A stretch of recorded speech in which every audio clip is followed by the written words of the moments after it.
Hello, good morning, and welcome aboard to AM News. My name is Denise Apomayeje. In our very first story, in the race to reduce Ghana's massive food import bill, the poultry sector is getting a major shot in the arm, I beg your pardon. Under the Nkukon Kitinkiti program, 110,000 birds have been distributed to farmers in the Bunu East region by the Deputy Minister for Agriculture, John Dumelo. The move is a bold step aimed at curbing the over $300 million annual expenditure on foreign poultry. My colleague Anas Sabit was in Tichiman and filed this report on the potential game changer for local farmers. It's a busy day of distribution in the Bunu East region. The air is filled with the chirping of a new beginning. 110,000 birds, known locally as Nkukon Kitinkiti, are being handed over to farmers across all 11 districts of the region. This is the front line of a war on the annual import bill, which currently stands at over $300 million. The goal is clear: enhance food sovereignty, reduce imports, and put money into the pockets of everyday Ghanaians. The truth of the matter is we want to flood the market with Ghanaian chicken. And the more supply that there is, the more the prices will come down. And then it would be at equilibrium with demand. And so that's what we want to do. We just want every Ghanaian, home to be eating Ghanaian chicken so that we stop importing this, some people would say, Oboniwewu chicken into this country. Leading the charge is the Deputy Minister for Agriculture, John Dumelo.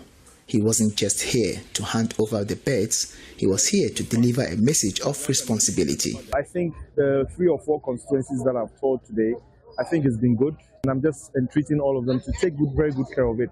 And when it comes to Feed Ghana, we are about to launch the Feed Ghana brigades, where every district will have a Feed Ghana coordinator. And these coordinators are the ones who work hand in hand with the district agric officers to ensure monitoring or to ensure that there's real value for money when it comes to all these Feed Ghana initiatives. But I personally, like I said in Kintampo North, I personally will be going around to ensure that most of these birds are well taken care of, because we don't want it to be a waste. We want the Ghanaian public to know that indeed the prices of chicken are falling down. The vision was echoed by the Bunu East Regional Minister Francis Osu Antwi, who sees this program as a catalyst for change, not just for the region's agriculture, but for its people. We believe that from today, all the beneficiaries are going to get their share. This non-political, provided you are Ghanaian, you are going to be served with a number of birds that will serve your interest. This program is going to reduce the burden of the people. For the beneficiaries, the emotion is pure excitement. For many, this is more than just a project. It is a ladder to a better life. We want to thank the government very much for this initiative, because it's a very good initiative.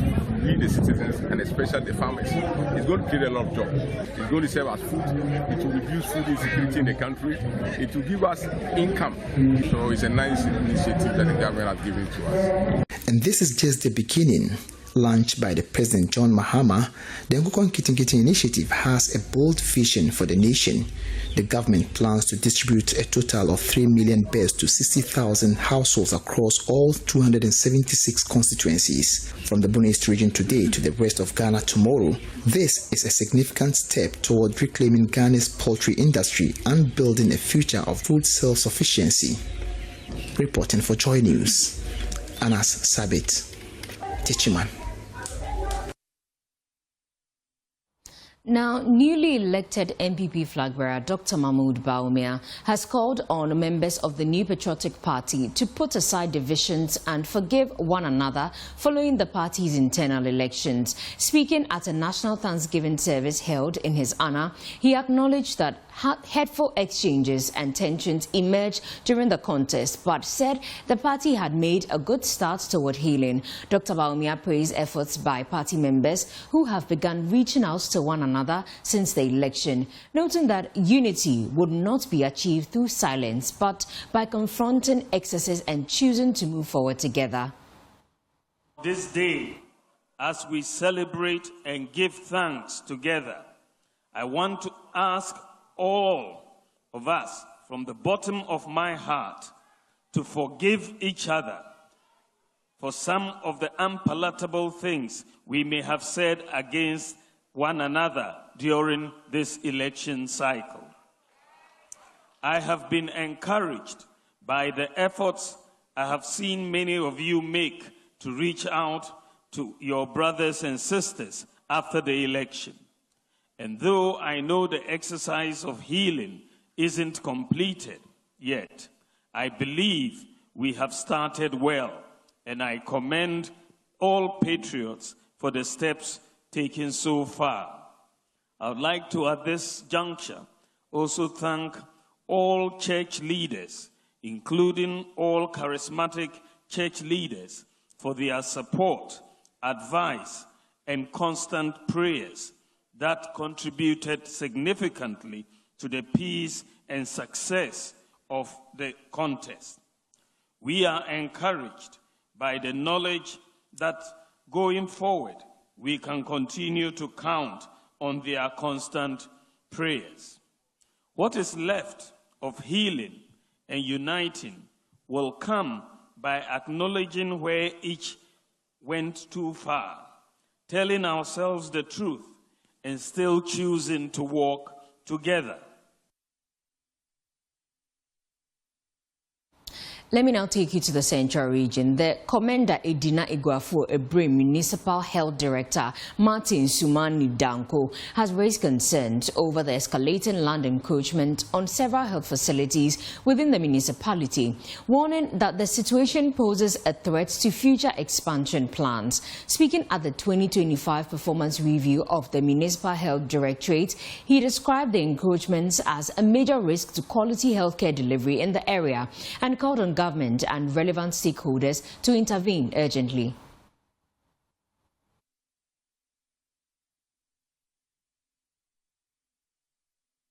I want to take this opportunity to commend the Ghana Health Service and its dedicated partners for their tireless efforts in providing quality healthcare to the people of the Commander Edina Iguafu Ebre Municipality. The 2025 annual performance review of the Commander Edina Iguafu Ebre Municipal Health Directorate was on the theme Reboot, Recenter, Drive Universal Health Coverage Forward. While the Health Directorate recorded remarkable achievements in the last year, the Municipal Health Director, Martin Sumani Danko, noted some critical challenges that demand urgent attention. Another thing facing us is the land encroachment. Almost all of our city lands have been encroached upon.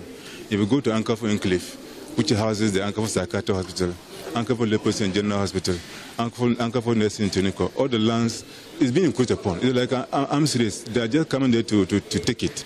So we are calling on government to help us scale it, because you never can tell. Future plans for expansion will be hindered if this land is taken by the people. If you go to Kisi, the same thing. All our facility lands are being encroached upon, which is not good. It's going to affect our future plans. So we plead with the traditional authorities together with the Assembly to help us secure these lands for future use. On the issue of doctors refusing to report to their assigned postings, the Deputy Central Regional Director of Public Health, Dr. Jojo Kobina, indicated that efforts are being made to improve conditions to ensure acceptance. Yes, we encourage, sometimes they attribute their inability to go to places of that sort with excuses like inadequacy of infrastructure, places for their children to go to school and the rest, or even lack of suitable accommodation for them.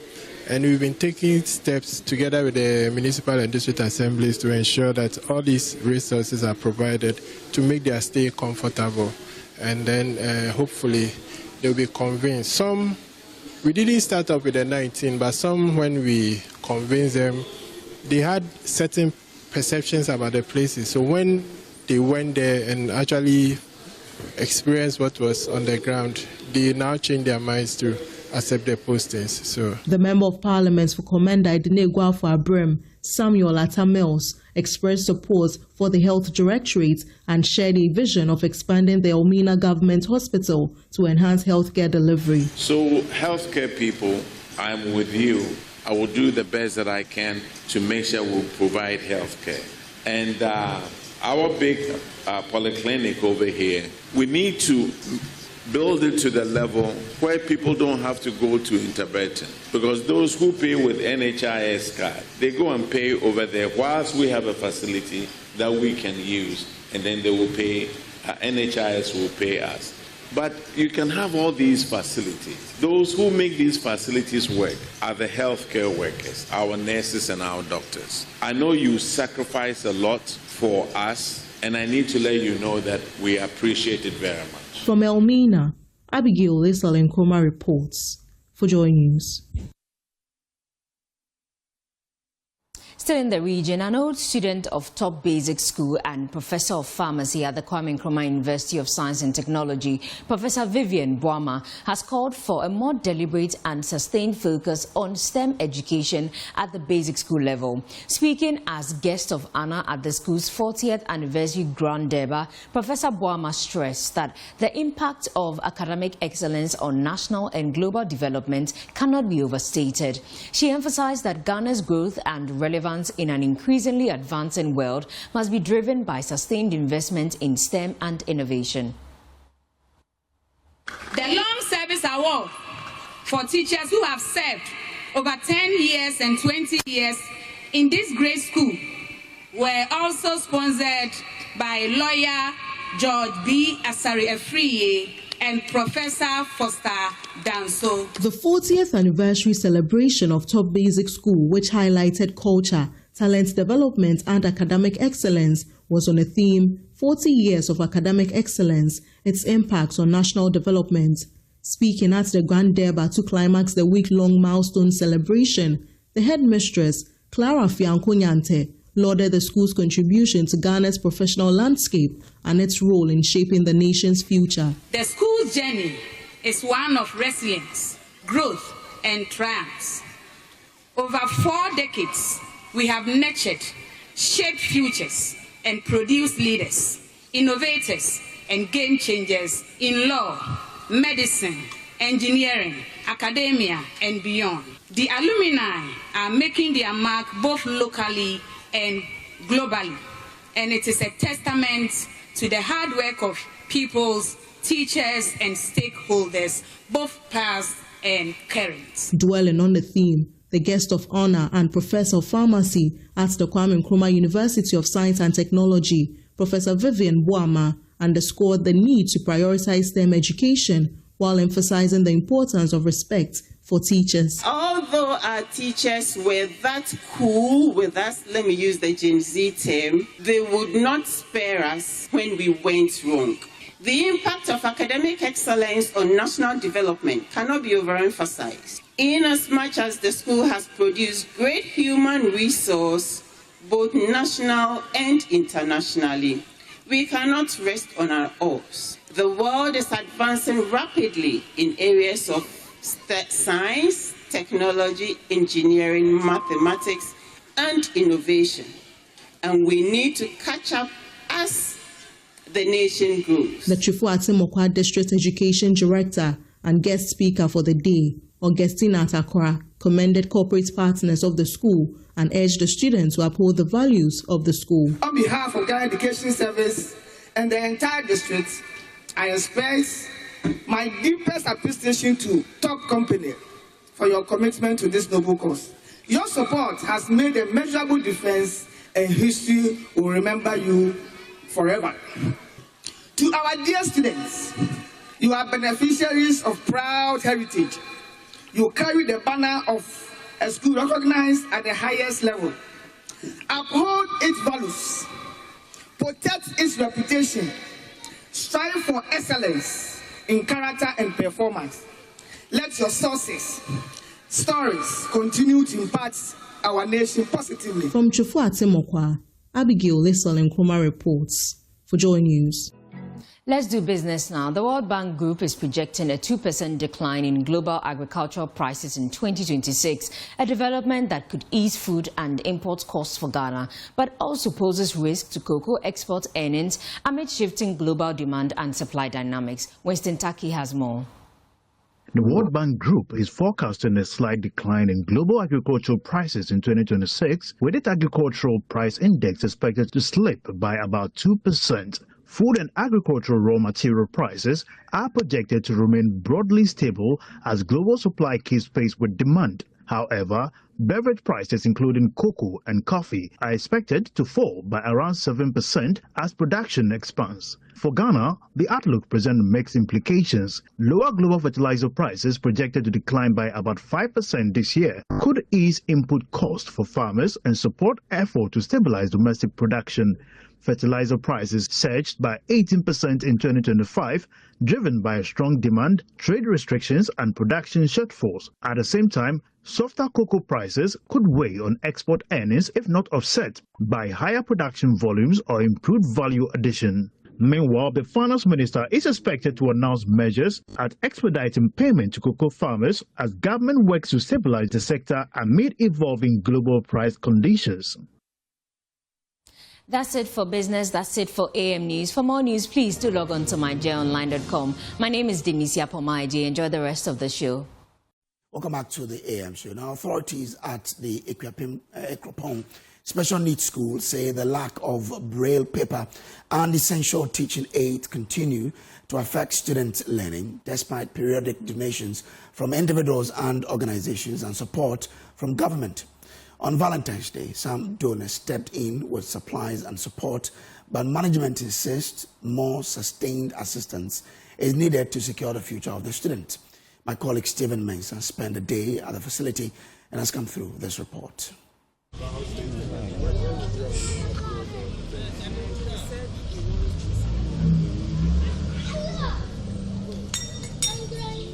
It's a little over 10 a.m. here at the Ekropong Special Needs School.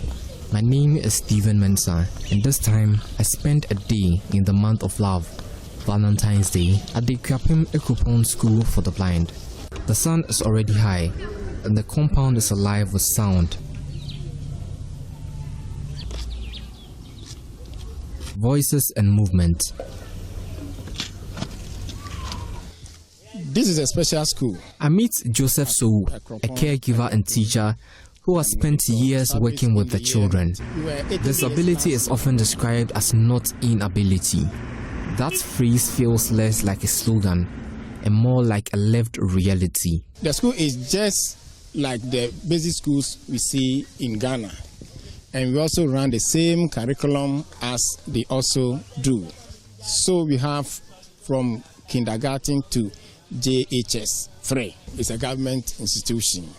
Government provide almost everything, but the most pressing one is the braille. You know, we write in braille, and we don't use the normal books and the writing materials that the normal in quote use. So ours is the use of braille system, and its materials called braille sheets. That one is a bit harder than the normal A4 sheet that we see. And sometimes we run short of it, and our students, so that is what they use most. So a group has just arrived, members of the International Central Gospel Church, the Royal Temple. On behalf of ICGC, the Royal Temple. For them, the month of love is not only about flowers or cards, but also about sharing in the love of God.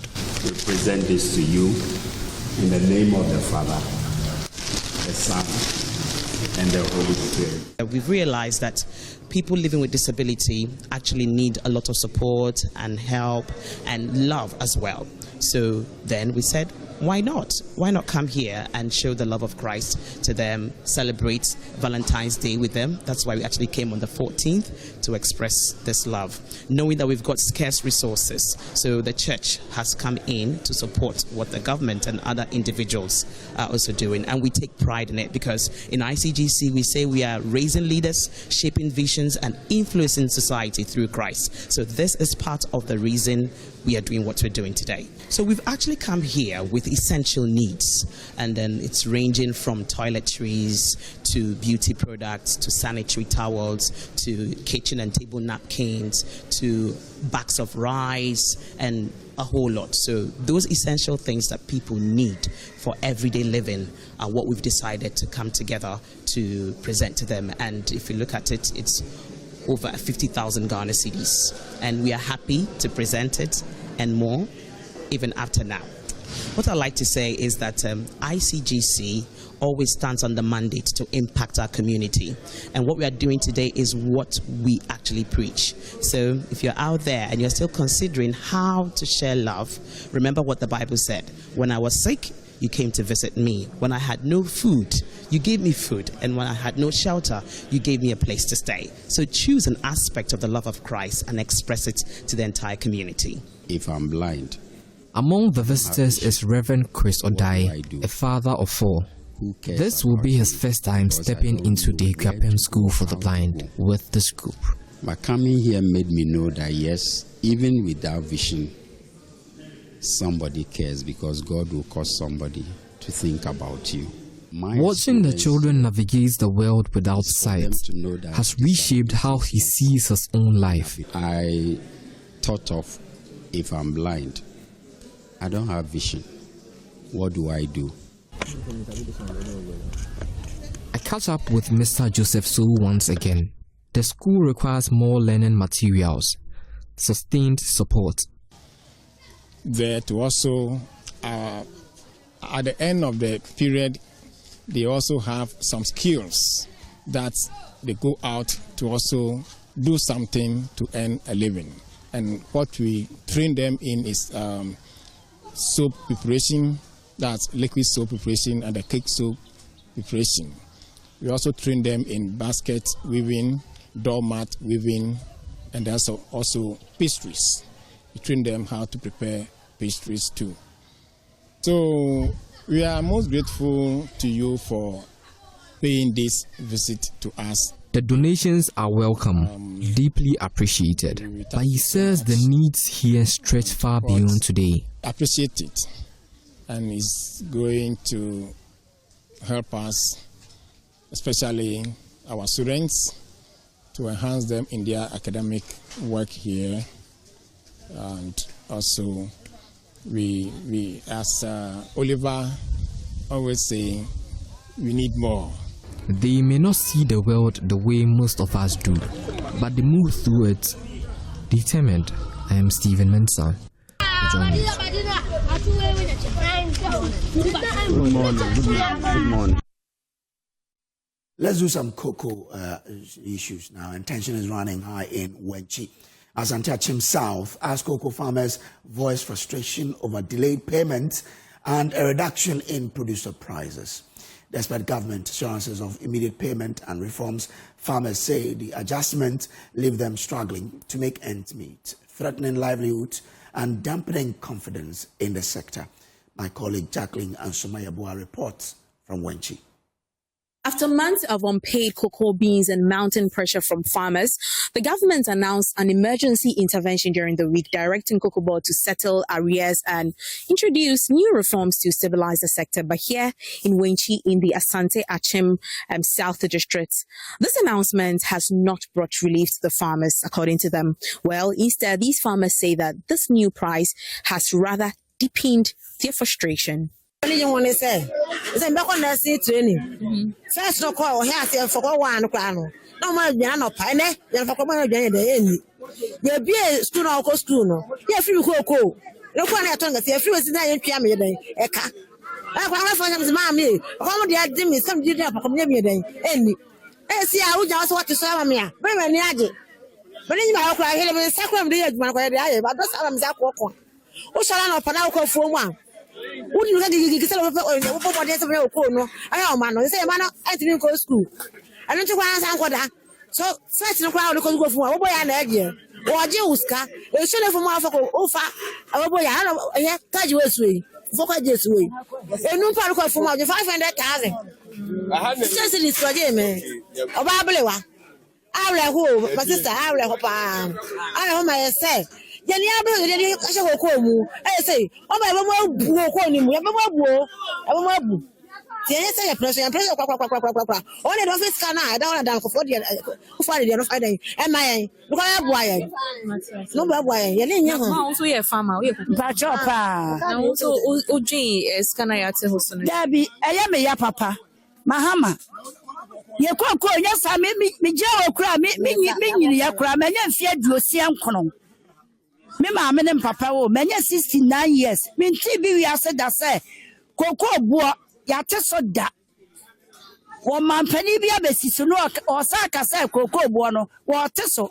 Sadi atie bia sa no omotono a me nyini nya mfie duosia nkono. Na wo de asisi a wo sisi no de ya ka se ate a ya boa etirana adu akufu adu dankwa eboa de ma ya fa ya de ma ya ni o fa ma ya yo ri abro ya na mu ya kwa bus me na kwa bus ya na me fano me jira wa ba kwa bi kwa wu me na mboma no akwa homa na me kwa sika so amenya no so a wa sa ate so na de me didi na me ne me ma ne me na no me timi awe ye school. It means say president are directing almost say economy or but just moving forward 2.5 now mo internet system mo nje ana say ya je 31 million ana na kufu ado de ma ye no nyine de mfiri ne konkon sesika no de source no onyi mfiri so okola kale na de kan de yes no o be twa ya ka na bus to school kwa na si training time bia auto school bus for bus so imbo e boketo o what so auto bus salary kwa na ko be 7 million these are some of the reactions from the cocoa farmers right here, as in expressing some of the sentiments and their thoughts on the price reduction. Na promo say entoso a omote so no ade amakuru na makuru na enwiwi de ti akonu ni say afuom kono ya so no pana wo kofom wo ti hwesuo de fa bi ensanson obu a won kan onima de go ensanson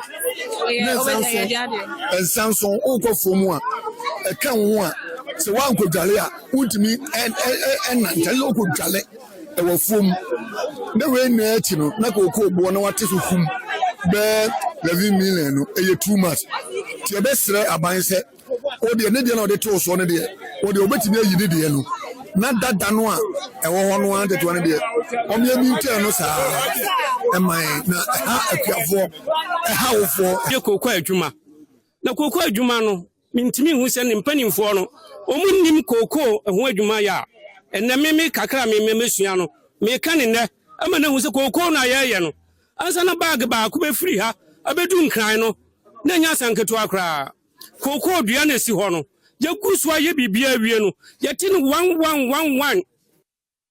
In our introduction, but quickly before we get into the matters arising, the Ahanta Pele is by the wall and will bring us updates on the newspapers. Did you have a good weekend? I did, yes. Especially so when one MP in Parliament called me Ahanta Pele on Top Story. I said, how do you do? I said, I watch you every morning. You resign now. No. All right, what's happening in front of Anyway, let's start with the Daily Gist. On the front page, MPP boys fight NDC over cocoa board mess. And it has pictures of Dennis Miracle Abuaji, who's the communications director of Dr. Baumia, Fifi Boafo is former head of communications for Cocoa Board, and so this is Kwesi Edu, I'm told is the son of the former CEO of Cocoa Board, and he's a commodities trader. They've been talking about what's happening at Cocoa Board. Get details of that on page 3. OSP exposed in Operata Interpol arrest warrant. We are being told that Interpol, after assessing it, feels that this is more of a politically inundated, and therefore they are going to remove the red alert there. We'll be speaking to one of the lawyers, so we'll get more about that. Former MMDCs to state demo at Finance Ministry. Police break kidnapping ring at the Traco estate, and Baumia preaches unity in MPP ahead of 2028 polls. And one thing he said was that there are a lot of things they may have said against each other, but it's time to bury it and then unite for the 2028 polls. He says the win won't be given. They have to fight for it, and therefore everybody has to come around the table, fight and win this for the NPP.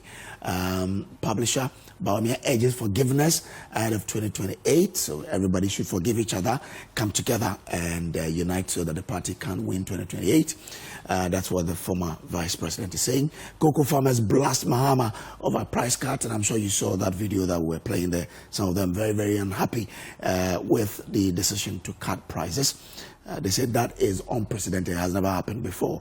Police arrest cybercrime suspect at Deftraco. APN pushes visa-free Africa agenda at AU summit. Let's see how that one also goes. Graphic business. Cocoa sector reforms. Government links farm gate prices to global rates because they say the global rates have dropped, and that's why Ghana had to also reduce ATO, but farmers are taking none of that. But the government is explaining why this has to be done. Daily Graphic, no more foreign funds for cocoa. No mineral will be exported without processing, President Mahama says. So he says that now they won't borrow to buy cocoa. We're going to use local funds because, in his words, we have so much cedis in Ghana to be able to buy cocoa, and the fact that they are going to allow a lot of local processing of the beans. The details are on page 3 of the Daily Graphic. Industry rallies buying 50% cocoa processing directive, and I'm told here they want to now convert some of the 1D1F factories to go into processing of this cocoa. So let's see how that will go, but get details on page 13 of that. And stop sharing explicit viral videos. Gender Minister is appealing to Ghanaians to stop spreading those videos in which a Russian came to Ghana and, you know, a lot of things in there. She says that we need to give the ladies a chance to rise again, and so we don't have to keep spreading those videos. The custodian, cocoa farmers in tears over NDC's massive betrayal. They say, if you can't give us what you promised, please revert to what the Akufo-Addo left, 3,100 per bag. If you read the story, you get details in there. The story is on page 3. APN pushes for visa-free Africa at AU summit. MPP holds Thanksgiving service after presidential primary, and it comes with a picture of a lot of big wigs in the NPP. You see a lot of videos also making rounds on social media. They get details on page 11. Lily Mohammed is best TV female newscaster. Okay, that's on page 5 of the paper there. Daily Guide, Interpol delete of Oyata red notice. We've told you that one. Let's put personal grudges behind. Baumia is urging all the contestants. He says there's no need for factions now. There's only one MPP, and so mistrust must go, factionalism must go. They should work behind one MPP to help deliver the victory. So it's time for the party to work at constituency, households to households, to ensure that the victory they want in 2028 is delivered. 3 dead in Nsawam-Accra Highway for tanker explosion. Over the weekend, we understand that a gas tanker collided with a vehicle and then it led to the explosion. 3 charred bodies have been identified in that particular explosion. Terrorist attack Ghanaian tomato traders in Burkina Faso. Major Online, no more excuses. NCA rolls out stricter mobile service standards. Interior Ministry confirms attack on Ghanaian traders in Burkina Faso. And call drops must fall below 1%. NCA raises bar for telcos. So those are the stories. You can go on to my majoronline.com for more. Ever, back to you. Thank you so much, Kojo. So much to do on News Review this morning. We're joined by Lom Nuku Ahlija. He is lawyer, lecturer, and an energy consultant. Vicky Bright will join us a bit later. She is corporate lawyer and an entrepreneur. Wanda Madilo is development analyst and a member of the NDC communications team, and Kofi Tonto, political aide to Dr. Baumia. Right, we have so much to talk about. Definitely that Interpol red notice that has come to the fore today, and as well that worrying situation about this Russian man who allegedly distributed footages of engagements he had with some Ghanaian women. the Gender Ministry, beyond what the Ministry of Communication has been saying as well, has issued caution that we treat these young women with some dignity. And as well, we shall have some time to discuss the decision to implement that law that was passed some time ago on us going into commercial, shall I say, the usual term, weed, into how we're going to be making some money. So the weed economy, we'll get to know whether that's the best way for us as a country, but how the substance and form in which that implementation will take. But of course, let's start with the matter of Keno Furiata and the Red Interpol notice. This morning, we're joined by Frank Davis on phone before I come to my panelists. He is a member of his legal team, and he's been joining us ever since this matter started. Let's just get some updates. Frank, thank you for joining us. Good morning. Good morning. Good morning to your very listeners and esteemed viewers. Good morning. Right. Let's start with, I'm sorry if that's broke your ear. Let's start with the matter on how the Interpol's Commission for Control for Files directive to delete the red notice. How did that come to you? How did that news come to you? We received communication from the CCF, as you just said, the Commission for the Control of Interpol Files. You'll recall that when this matter broke, we had always insisted that the OSP did not do what was right with the law. And we were very, very confident that what he was doing was not going to yield any useful results. So on the 4th of February, the Commission for the Control of Interpol Files made a determination. Early on, his name had been redacted and pulled down from the red notice alert. What that meant was that they were about to do a thorough examination of what the Office of the OSP had requested and come out with their final decision. Indeed, on the 4th of February, which was their 135th session, they found, without any equivocation, that the request for the red notice alert at the instance of the Office of the Special Prosecutor on Kenneth Furiata was not compliant with Interpol's rules, regulations, and constitution, and as such, his name was deleted from the Interpol file. Specifically, the CCF made this point and stated that after a thorough examination of the elements before it, they found that the challenge data registered by the Interpol National Central Bureau of Ghana was found to be non-compliant with Interpol's rules,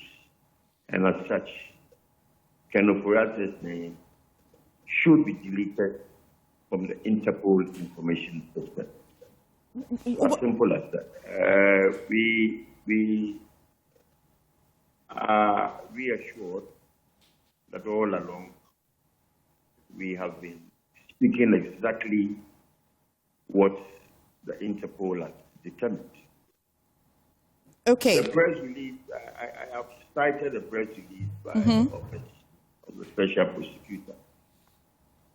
And at the tail end, among many other things that he said, which bore no relevance at all to the determination made by the CCF, they now say that they will be guided by law and evidence, and also they will be committed to due process and a fair, lawful, and impartial prosecution of corruption and corruption-related cases. I only hope. What does this decision by the CCF mean to your client? What does it mean in its entirety? That his name has been taken off the red notice alert. That is all that it means. And I'm saying that from what the OSP has said, that they will be committed to due process fairness, lawfulness, and an impartial prosecution of corruption and corruption-related cases. My candid advice to them is that rule of law and due process is not a term of art. It evolves from established practices and process. So yes, they got it wrong this time. The group, I think they should be apologetic as they have done and tell Ghanaians the truth in the matter. It is not always right to condemn accused persons of interest and suspects in the court of public opinion and try to tarnish their reputation when there is no basis for it. So yes, Kenoforia's statement has been deleted completely in the red notice. Let's go to the decision that we've been expecting on the 12th of February. What's the status of that decision? What is the status of that decision? Yes. That's what I just told you. No, on the 12th of February. I recall. It means, yes, the 4th of February decision means that Kenoforia's name has been deleted completely from the Interpol files, and also that he has also been deleted from the Interpol information system. So he's no longer on the red notice alert. I would have thought the 12th February date was in relation to the ice matter that happened some weeks ago. I recall that when I had a conversation on the news. The ice matter would be determined again on the 19th of February. 19th of February, okay. 19th of February, which is just today is 16th, Thursday. So the determination, the ice hearing is on Thursday. So don't let us make any confusion. Let me set it right. The extradition process and the Interpol red handed are three different matters. Okay. Don't let us put them together. I totally understand. Thank you so much. We shall come to you. Definitely, 19th is just around the corner. Thank you for joining us this morning. Pleasure. Okay, back in studio, we've got Lom, we've got Wanda, Vicky has just joined us, and Kofi Tonto as well in studio. Good morning, ladies and gentlemen. Good morning. Okay, so we'll stay on this one because just over the weekend, we've seen the publication by the OSP. We have also spoken to one of his lawyers, Kenoforia's especially, on the table this morning. And I'm not too sure how, if I understand what Frank Davis is saying, it is as though there was some sort of omission by the OSP. Let's speak to the lawyers first and bring some clarity, some understanding. Vicky, just settle in, but Lom, let's get some clarity. What does this really mean to the ongoing case? Okay, thank you, MFA. I think before I start, if you permit me a few minutes to highlight matters related to what you've heard coming out of Burkina Faso. I think it's quite unfortunate that apparently some, Ghanaian tomato traders have been under some attack in Burkina Faso. I've seen a release by the Minister for Interior saying they are coordinating with Burkinabe authorities, which we are hoping that today and throughout the week we'll have more details, because that's quite unfortunate. It just highlights, some of the challenges with security within the sub-region and also activities of armed gangs and so on, which is happening not only in Burkina Faso but other countries. And so I think as a country we should have those traders in our thoughts and in our prayers as we wait for more details from the government. But specifically on this issue of the red notice and what Lawyer for Kenoforia's has said, I think that we need to situate the conversation properly, because the red notice is a request that is made by security authorities and bodies for Interpol to essentially put a notice out to all its member states or countries to know that this person is wanted in a particular jurisdiction. Now, as we've seen from the release or for the information that is out there, they have a commission that reviews requests for such red notices to be posted. So even though the notice has been posted, they can continue to review it based on challenges that are brought by persons whose image are put out there and so on and so forth. So when, in this case, we've heard that the red notice has been taken down because it did not comply with Interpol rules, what it simply means is that Interpol has reviewed it in the light of its own standards, and it's saying that it doesn't comply. And I've seen from the OSP's release that the principal reason that it indicates is that Interpol says that the requests have some political, if I should say, coloration or motivation. In other words, when Interpol did the review, they feel that there's overly comments or commentary of a political nature, which perhaps in their view is not compliant with their rules as far as posting of the red notice is concerned. So they have taken it down. But that aside, we also know that the notice is to ensure that the person is arrested. Now, one of the other things that has also come up is that at all material times when even the red notice request was made, the OSP and, of course, all security agencies in Ghana knew exactly where Ken Ofori-Atta was located.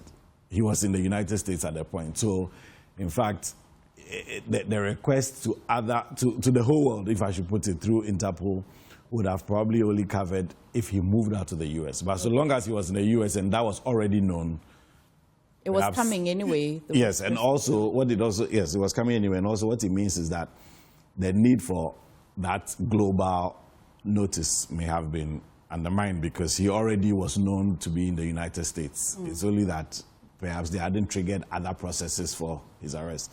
Currently, as we speak, Ken Ofori-Atta is in detention. And so even if this was not taken down, its purpose would not be... it won't be yes, okay. Yes, it won't be useful because his location is known. And that is... Vicky, before I go to the clear politicians, so you had the lawyer say that it is as though the OSP didn't do its work quite well. Is that the impression you're getting from the statements that the OSP has released? Well, I mean, there could be an argument for that in the sense that, I was looking at this thing, and I think for me, the real question is not even whether the notice was deleted, but what you're saying, whether our anti-corruption institutions, in this case, the OSP, are really building cases that are strong enough to survive global scrutiny. So for me, it's really bigger than just the Ken matter. It goes to the root of our fight against all these things, real or perceived. So it's a stress test of Ghana's anti-corruption architecture, and particularly the credibility of the OSP once again in navigating international legal systems like Interpol. Because when, as a country, you escalate a domestic prosecution into the international space, the standards change. We have our standards, they have our standards. If you choose to escalate your domestic situation internationally, which increasingly we have to do because crime, doesn't sit in one spot, then it's a higher bar or a different bar. And so it's no longer enough for you to satisfy your own domestic, whatever standards are. You must satisfy treaty obligations because you have, it's bilateral relationships. And you have to meet the requisite evidential thresholds and procedural neutrality requirements across the jurisdiction that you're dealing with. I mean, we've been told that the primary reason is because they felt that it had some political coloring. And we know from Interpol's constitution that they stay out of it. They are not there to judge innocence or guilt. They are just there to enforce the rules, to locate the person and do a provisional arrest if you meet very stringent criteria. So one lesson we should learn from this is that international compliance standards are unforgiving. Right. Yeah. They're unforgiving, and we have to make sure that we don't, when we do these things, we do them properly. Mm-hmm. We do them in a way that upholds Ghana's standards, you know, as a serious country. The rules are clear. All we have to do is to comply with them and make the application in a way which satisfies the standards over there. And it took so long to do all these things. So I'm actually at a loss why Interpol will come back and say, well, look, there were some procedural issues, et cetera, et cetera. I mean, let it be because of substance and not because of these procedure. things. Okay. Yeah. Okay. So, well, I'd go to Wanda. Let me come to you. But when I come back to you, both lawyers, the clarity I need is, what do we say to people who say that it's because the Attorney General had taken over the extradition process? I mean, as we know, it's quite the sole duty of the AG, but people say that because he had taken over, this is why it looks like it's been politically tinted. And could we really have had this ongoing without two sides having a conversation around it? What then do we do to insulate ourselves in subsequent matters? But Wanda, what's your take? Maybe my question to you is that if I look at the OSP's statement, it suggests to me that he knew what Lom also had said, that because we now know the whereabouts of Mr. Ken Ofori-Atta, the red notice was quite not necessary anymore. Did it have to wait for the CCF to then direct it before it would do that? Before I make any commentary, I want to say that this morning, you guys have not been fair to me. We have not? Yeah. Why? To bring me on the show with my lecturer. School are not finished yet. I think that was intimidating enough. But that said, on Ken Ofori-Atta's issue, I think the Interpol's release came rather too late.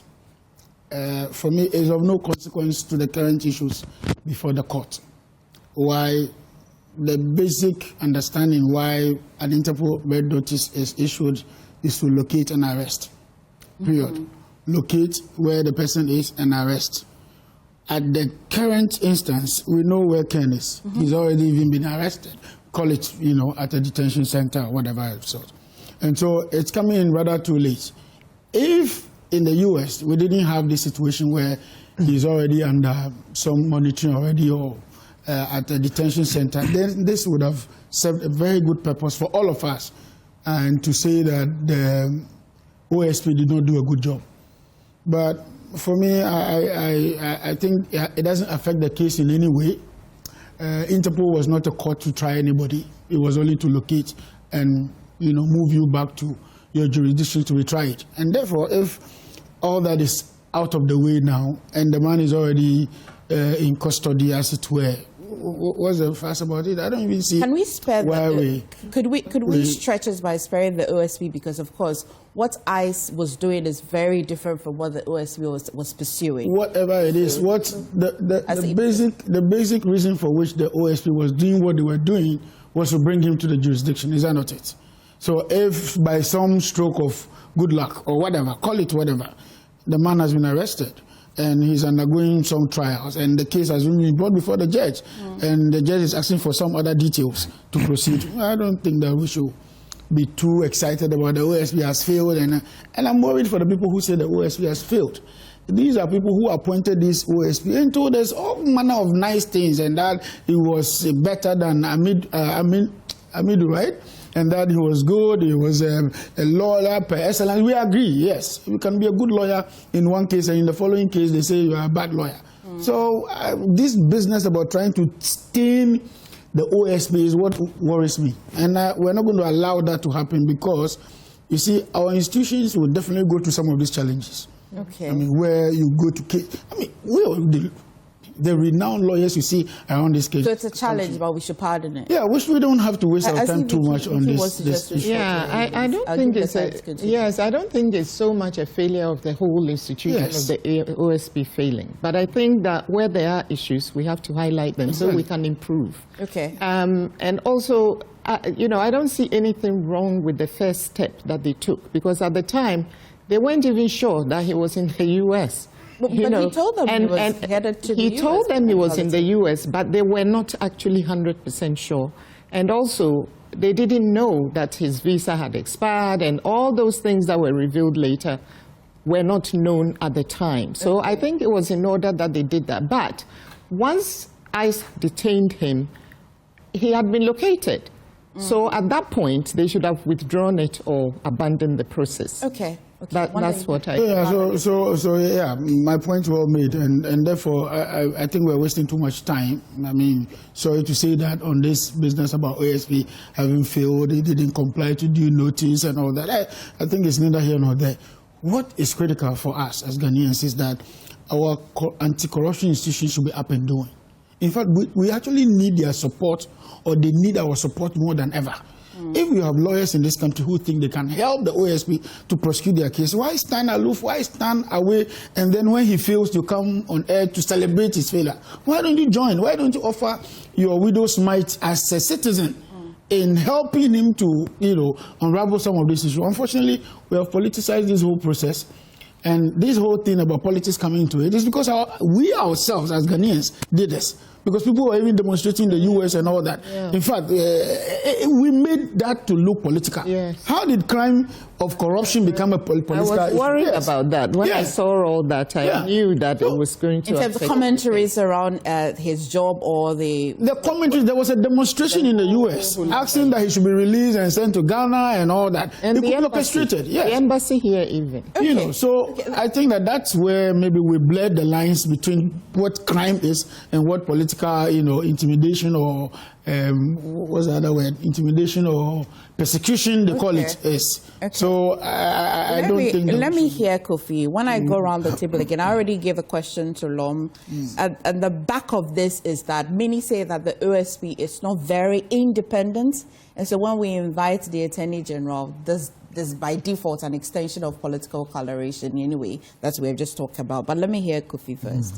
Yeah, a very good morning to you and to my colleague panelist. But my question really is rhetorical. My first question is, was there really ever a time where we didn't know where Ken Ofori-Atta was?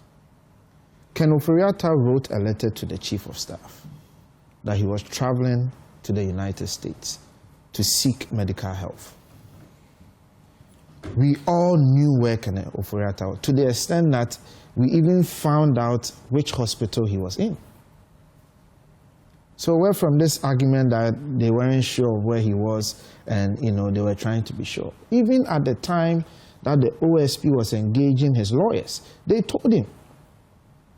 They told him, his family wrote a letter that our son is in the US, he's in a hospital, he's going through all these processes.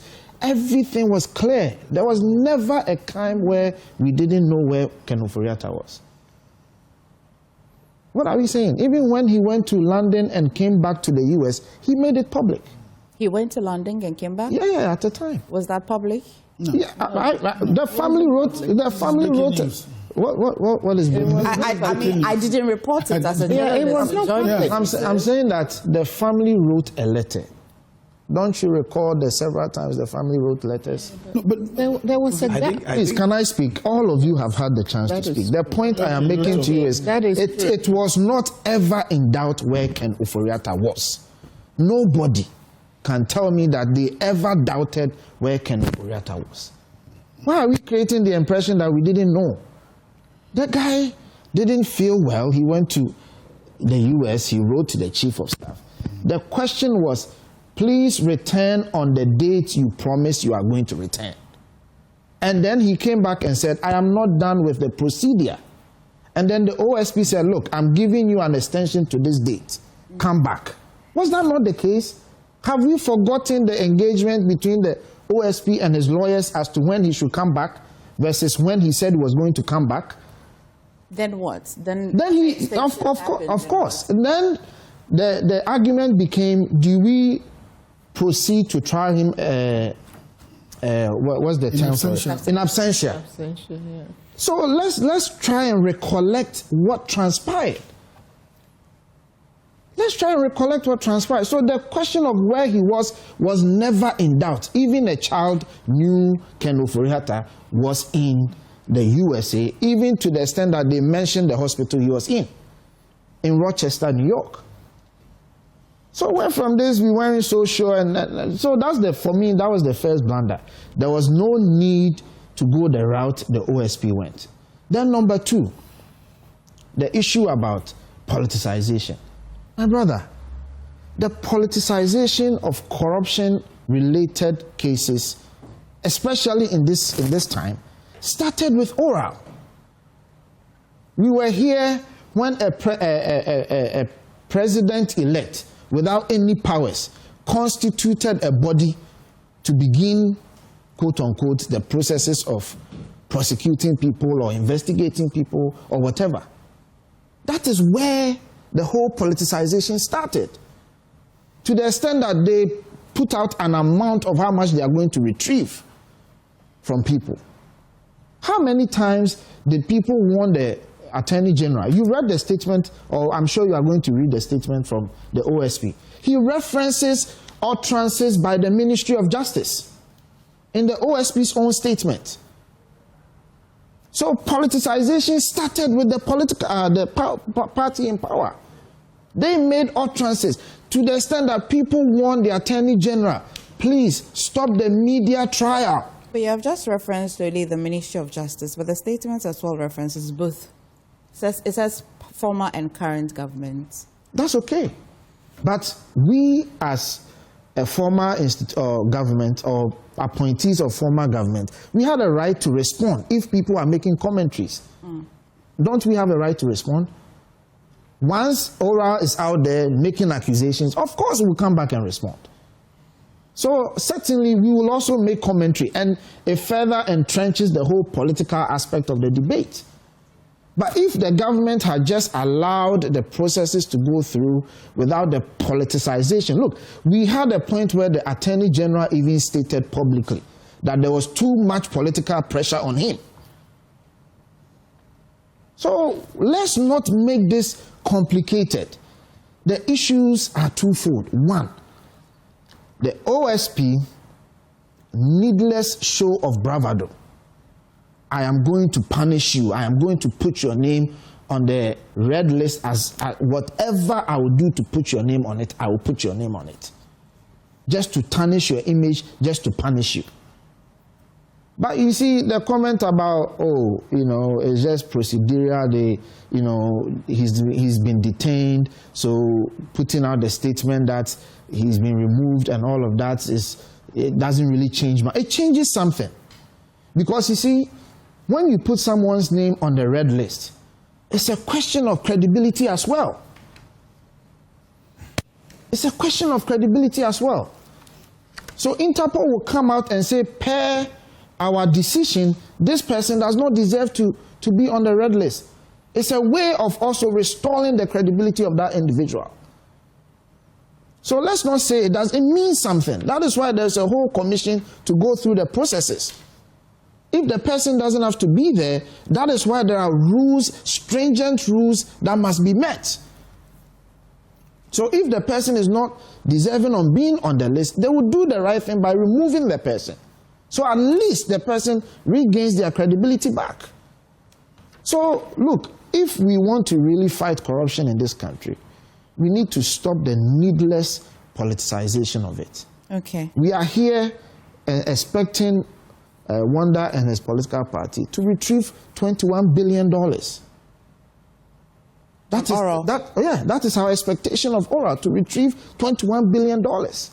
And you have no excuses. Okay. Wanda, when I come to you, can address that. It's just a rhetorical answer.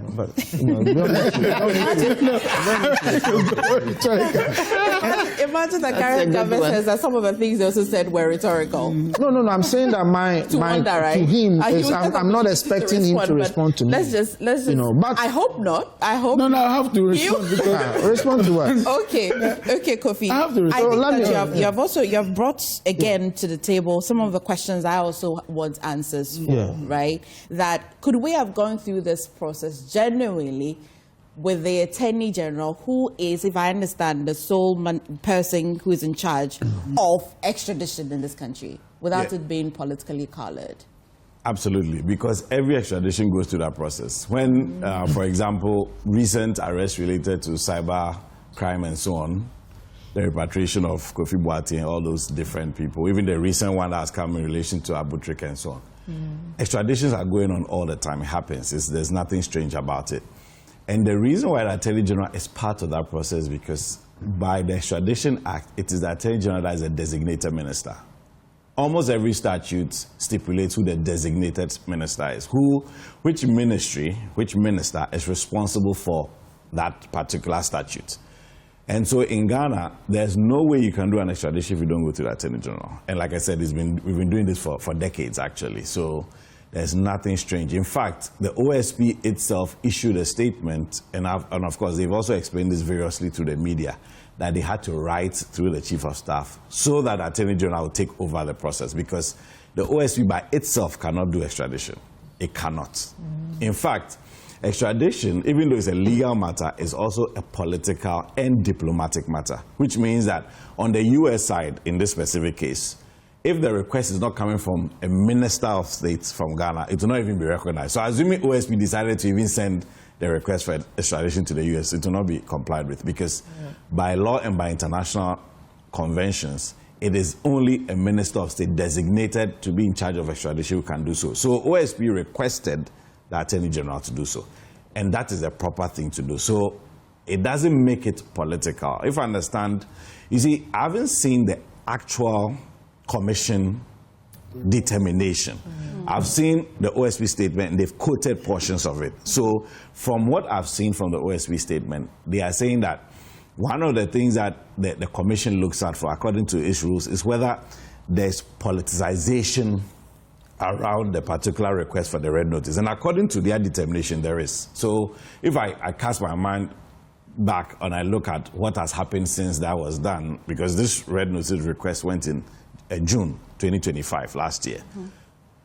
It's more about the commentary in the public space and he said, she said, that kind of thing. Is this the first time our Attorney General is going through the process of extraditing a political figure? No. Because I hear you say that we've been doing it for a while. Yeah. But I cannot see how the OSP starting off this way and the Attorney General joining it wouldn't invite the political coloration. This is my concern. The political coloration cannot come from that, because that is the only way it can be done. Okay. Yes, it doesn't matter who it is, whether it is Sedinam or it is Kenneth Furata. Only the Attorney General can request it. In fact, it's interesting to know that on the U.S. side, of course, there's a legal part of it where a court has to make a determination whether indeed the request is proper, whether there's the offense for which the person is required in the other jurisdiction is an extraditable offense, all of those things. But ultimately, the decision is made by the Secretary of State of the United States in their equivalent, because there is a political decision. In fact, even if a U.S. court determines that the offense is extraditable and they decide that they have cleared the legal hurdle, the Secretary of State can still choose not to extradite. Okay. Yes, that's why I'm sure you've even heard recent arguments by some people on our side, at least in Ghana, lawyers and other policy analysts, saying that the way we are quick to extradite, they see that it's not the same from the U.S. and other countries. So we too, we should read it, because we also can choose not to extradite somebody, even if the request for extradition comes from another country. So it is not only a legal matter, it's political, and it's also very diplomatic as well. What do you say to Kofi's concern that Kenneth Furata has always told us where he is? Why did the OSP have to issue the red notice? So I think there's at least one key reason that will come to mind, and I think Kofi also alluded to the fact that at some point we did get the information that Kenneth Furata actually left the US to the UK.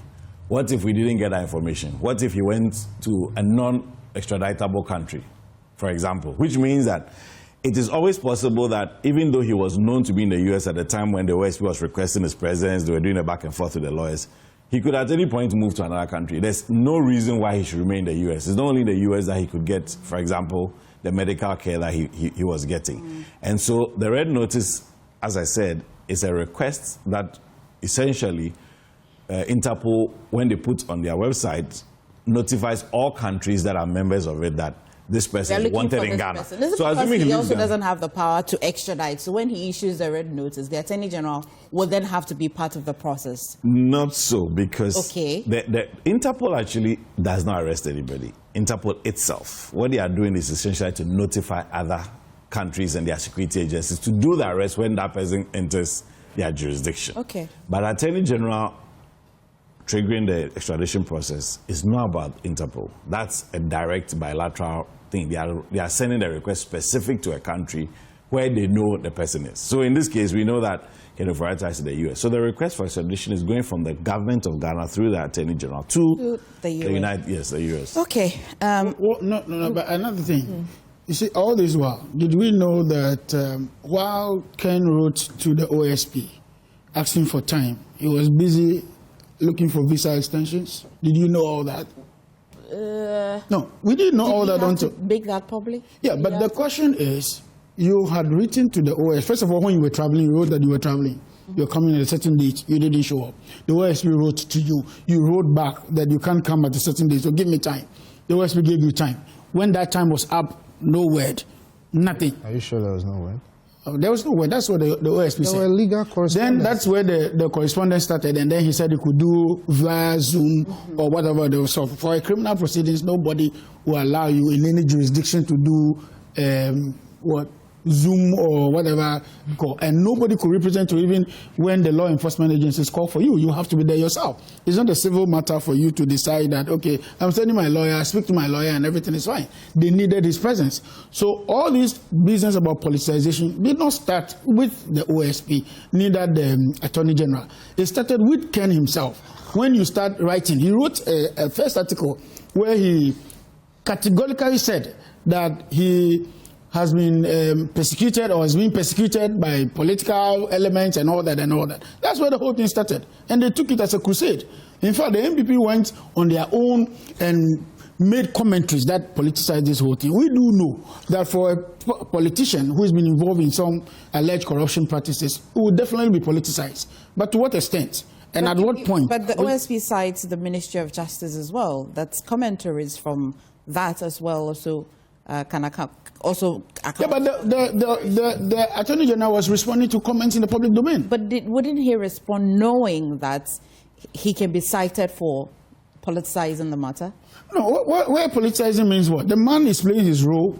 But I'm guaranteed because it showed up in the statement. Yeah, I'm saying that he's playing his role. First of all, you must understand that Interpol may not know the intricacies within our political domain.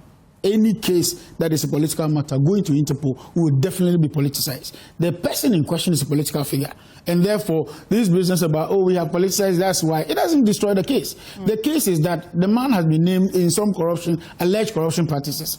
The state wants him in Ghana to be tried. Whatever it is, how would you take politics out of that? Because he was there on behalf of a political party as it were appointed. And so, this business about somebody has politicized. My sister, here's the point. Here's the point. Then finally, on the business about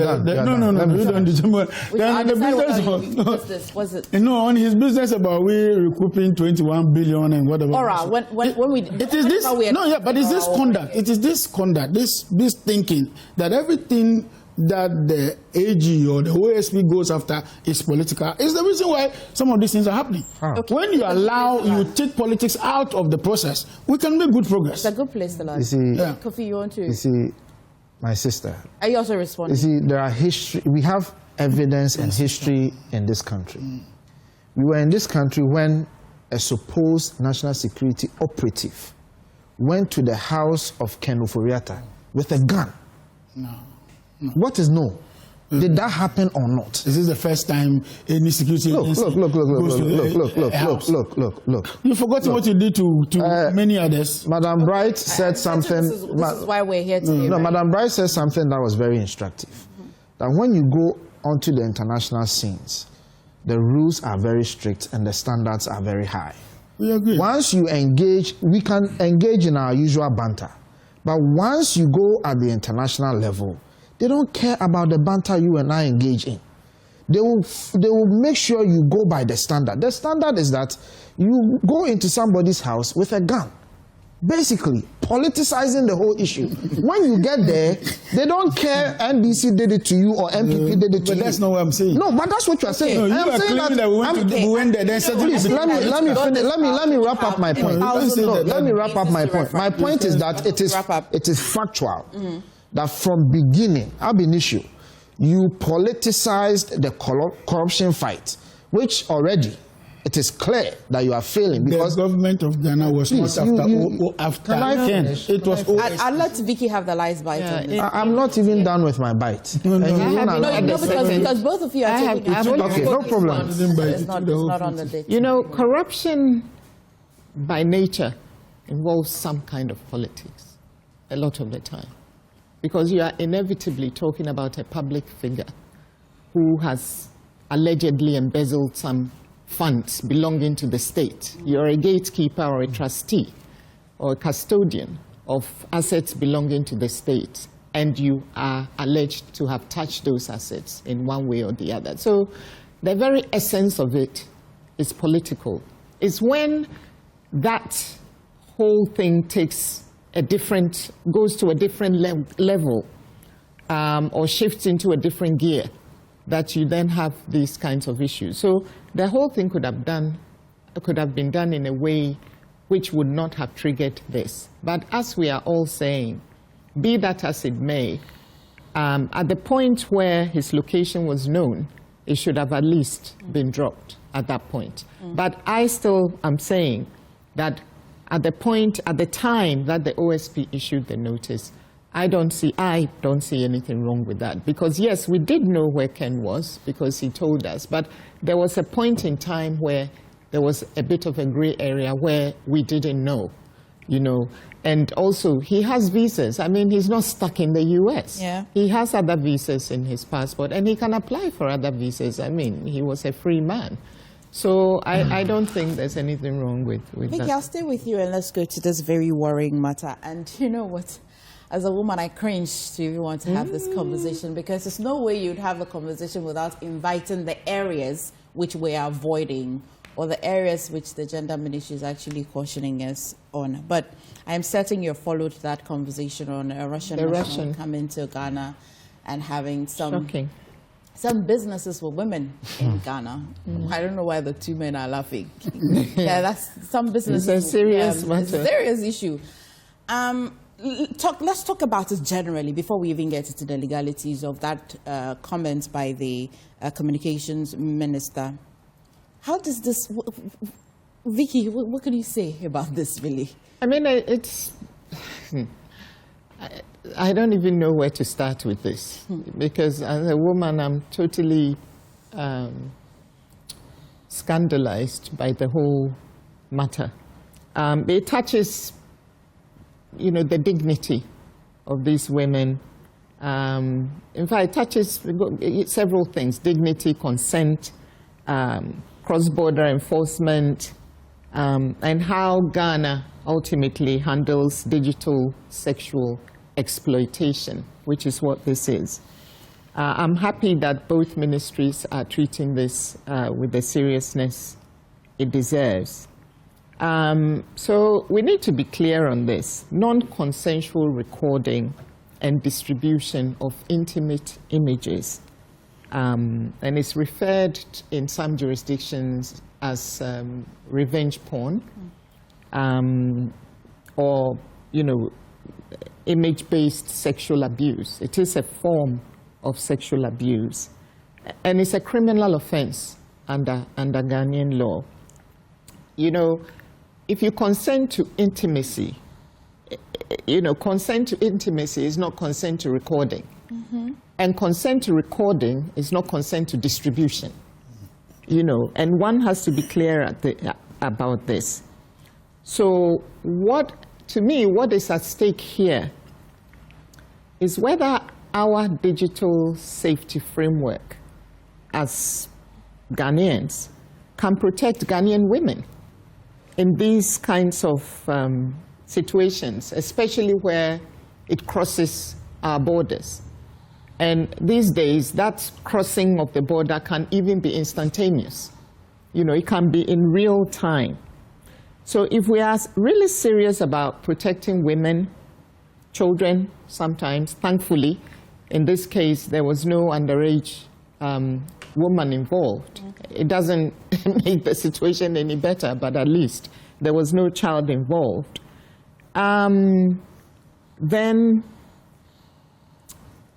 I'm watching to see how far the ministries go to extradite this man and to punish him, because it would act as some kind of benchmark as to how we respond to these things, and not just headlines. You know, we are very good at having the headlines and then debating it, you know, on and on and on, radio, TV, newspapers, etc. We talk about these things, and then somehow the next story comes and it fades into the distance, and then nobody asks the ministry anything else. There are so many things we've sat here and talked about where we've seen letters from whether it's the gender ministry or some other ministry, and then I don't even know the status of those situations now.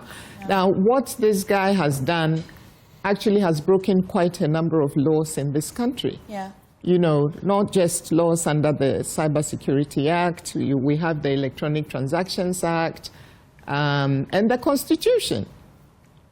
The Constitution, because the Constitution guarantees our right to privacy and dignity as Ghanaians. How difficult is that for a man to give a woman, by the way? How difficult is that for a man to give a woman? Yeah. So for me, I'm just really, really upset about all of this, because, you know,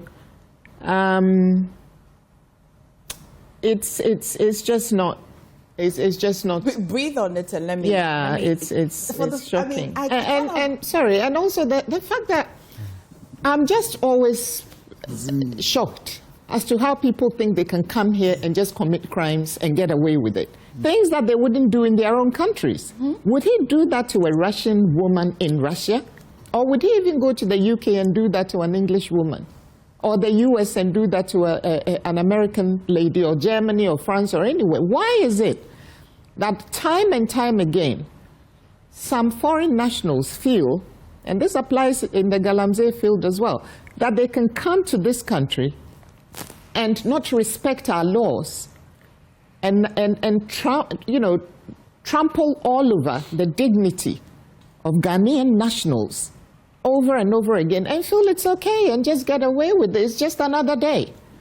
I mean, there's something fundamentally wrong. I think I feel nearly the same way Vicky feels. I feel scandalized. I cannot get into the minds of these women that are involved in this alleged business that is out there. But for the first time, I have appetite for revenge. And I'm going to go to the lawyer to see how that is possible, especially because the Communications Ministry has said that they have started conversations, or they started processes to extradite. What will be our legal hurdles? Would we see some punishment at all, or this is just wishful? What will be the hurdle? Well, as you know, when it comes to the legalities, then a lot of questions have to be asked. I mean, for my preliminary research, for Russia specifically, having their constitution that they don't extradite their citizens. It's in their constitution, so it binds their states, and all actors within Russia obviously will have to comply with that. And apart from my direct research, I've seen that other commentators have also made comments on that. So if he's in Russia, perhaps he cannot be extradited. But that aside, we know that extradition is about anywhere he'll be found. Okay, so is it that a Russian citizen, or when he is in Russia? So for example, if he's a Russian citizen but he's in America?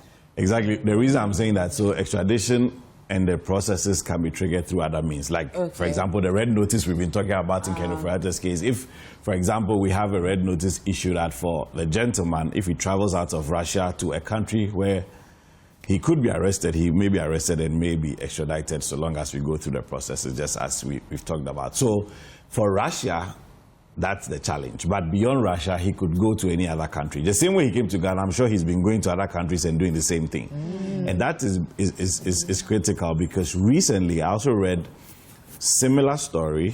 In fact, it was a BBC report on similar things happening in the UK as well. So basically, it's like a new niche in all the social media things, where there are people who go around essentially wearing glasses that are cameras, and then they record people they interact with, especially women. It's mainly men preying on women, asking them questions, following them around, filming them in awkward positions and so on. So that is even a challenge in the UK now, and I can be sure that it's happening in other jurisdictions as well.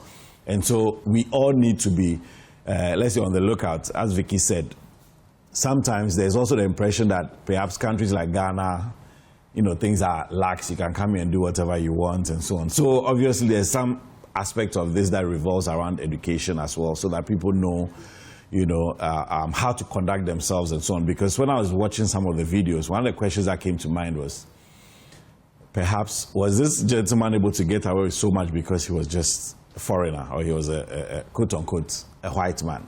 Because he seemed to have so much leeway and so much accommodation that because he was just randomly talking to people. And I see that when you try to do that, a lot of people may push back or may not even engage you, but he was engaged, and so on and so forth. It's not just our nature as Ghanaians to be quite hospitable to a foreigner. Exactly, absolutely. And that's why I was saying I wanted to pick up on Vicky's point that there has to be a balance between being hospitable and also being conscious about some of these things. But obviously it's happening, and maybe all these victims, there's no way they could have known that they were being recorded. Genuine question. Do you think that, can we count on our Minister for Communications to say that we can get some justice at all? Or the laws can just make it very difficult? So there are many laws that may be implicated, but at least from what I've heard from the minister, he talked about the Cybersecurity Act, which is true. The Cybersecurity Act has provisions on sextortion, revenge porn, child pornography, all those things.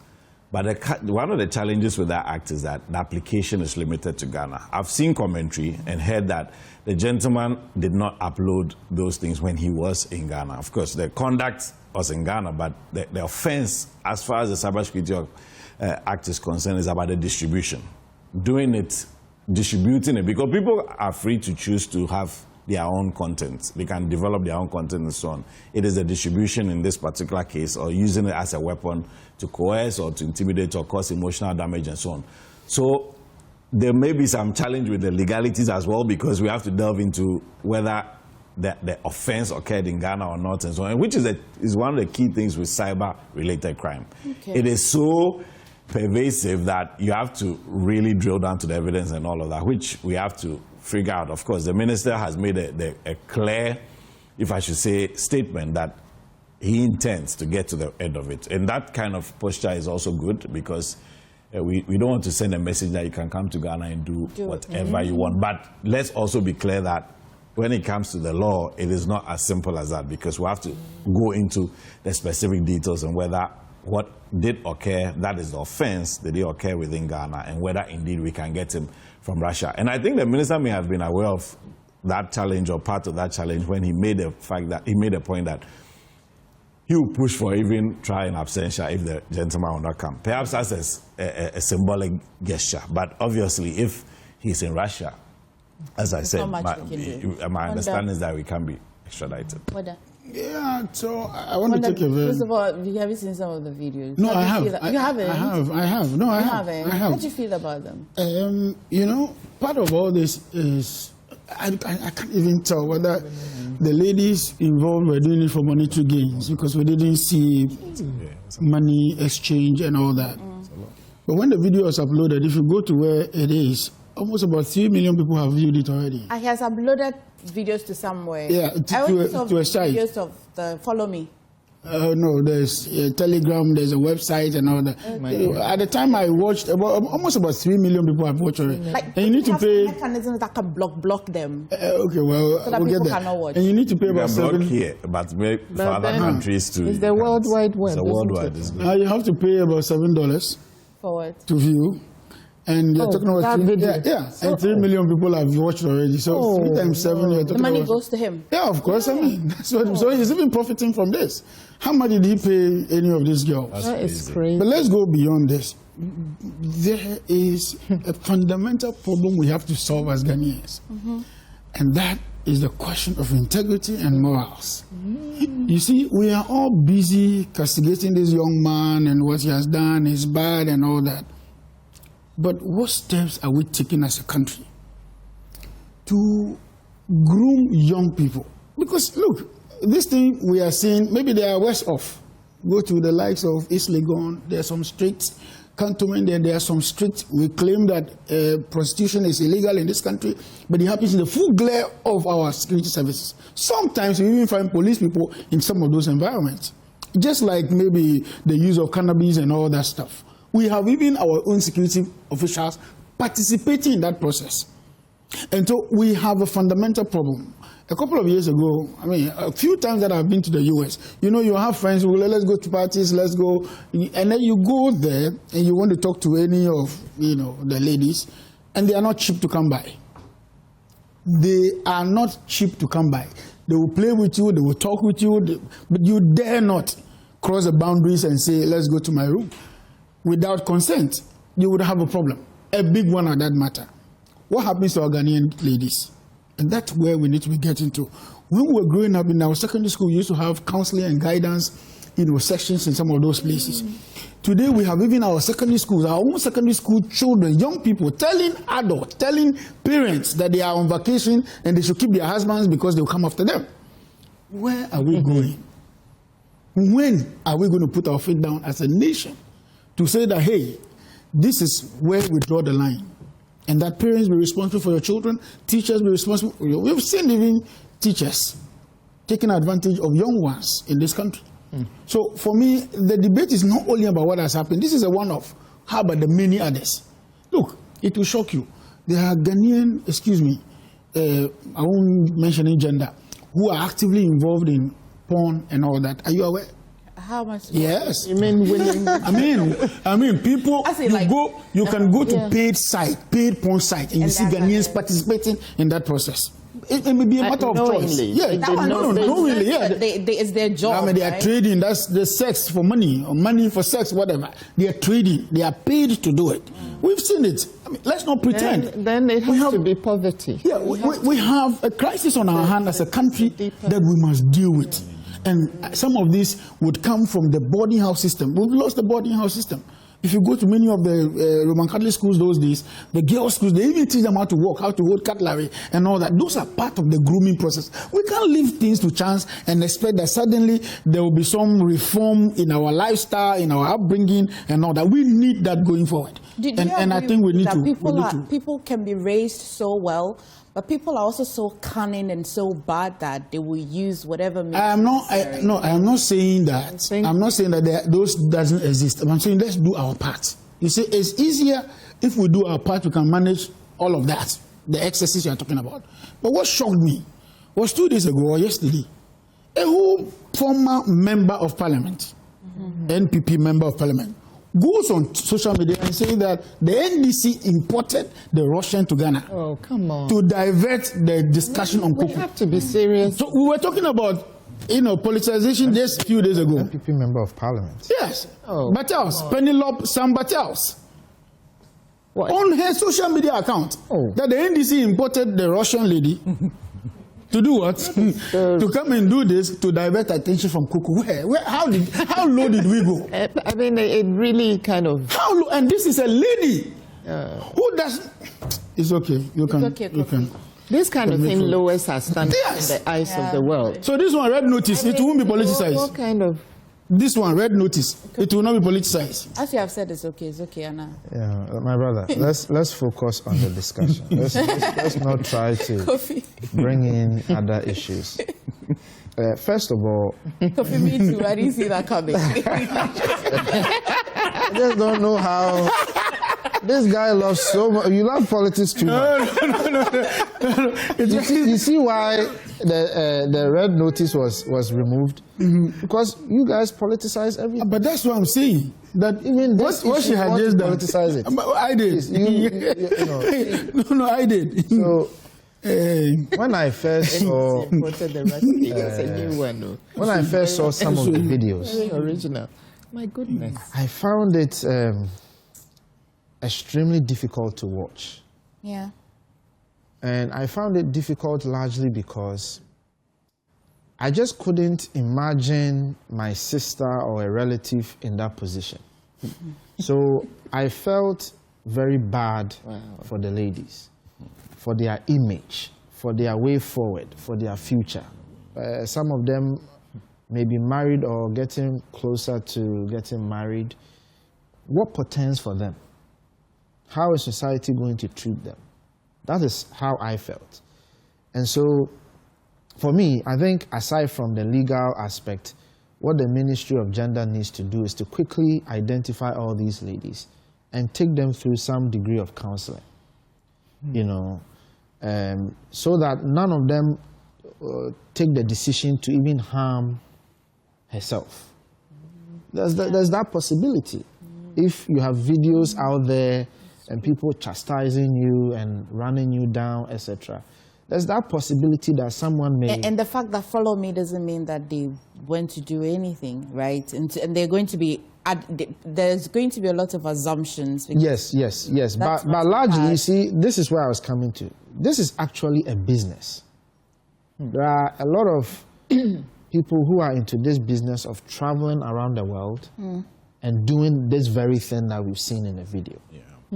And then engage in the sexual activities and put it on websites. But the challenge is they don't usually put it on normal day-to-day website. They have what they call deep links. They have underworld websites where they put them. You know, so when you say let's go and block it, it's not that easy. There are special spaces within the deep web where they place these things, so they can be there forever. So, you know, when it comes to the internet, there is that internet that you and I will use every day. And then there is the deep internet that 99% of internet users don't know anything about. They call it the dark web. The dark web. Dark web, yes. This is where they place a lot of the content. You know, so it's not something that you can easily just go and remove. So I think we need to go beyond the ordinary. The Ghana government needs to step in and see what, you know, we probably need to find some expert hackers to see if they can do anything to erase it from the deep web, you know.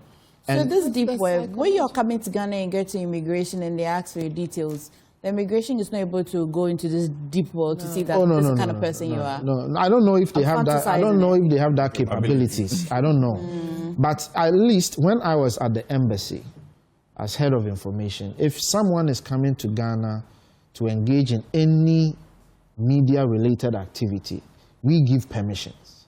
So we'd have to verify the person, their media house, and all of that. So technically, even what he did, take away the sexual activity aside, even the fact that he was on the streets engaging people, that can be deemed as a media activity, and he needed permission for it. But of course, this is an illicit activity, so therefore he will not go through the right channels to get the permission and all of that. But my point one is, I think the Ministry of Gender quickly needs to identify all the ladies and provide some degree of counseling for them. Of course, Ministry of Foreign Affairs and Ministry of Communication have to come together to see, at least, even if we are not successful, we need to make the attempt that we are doing something about it. Okay. We can't just leave it just so because we, you know, the Russian constitution says you can't extradite. No, that's okay. let's make the effort and let's allow Ghanaians and the world to see that in Ghana, when you commit a crime, we will make the effort to arrest you and to punish you. Okay. Let that effort be shown forcefully, you know, and publicly for the world to see. And then I think Wanda also makes a point about education. It's not just women. You know, when you go to some towns or cities in this country, boys are being exploited as well. I don't want to mention any city. Even here. Sexually, yeah? Yeah, sexually. That's actually what I'm referring to. Okay, yeah. Even in Accra, there are certain places, certain areas that boys are getting exploited. Sometimes through the same means. You know, a foreigner will come, offer something very minimal, and then have their way with the person. Basically, we are not full as a country.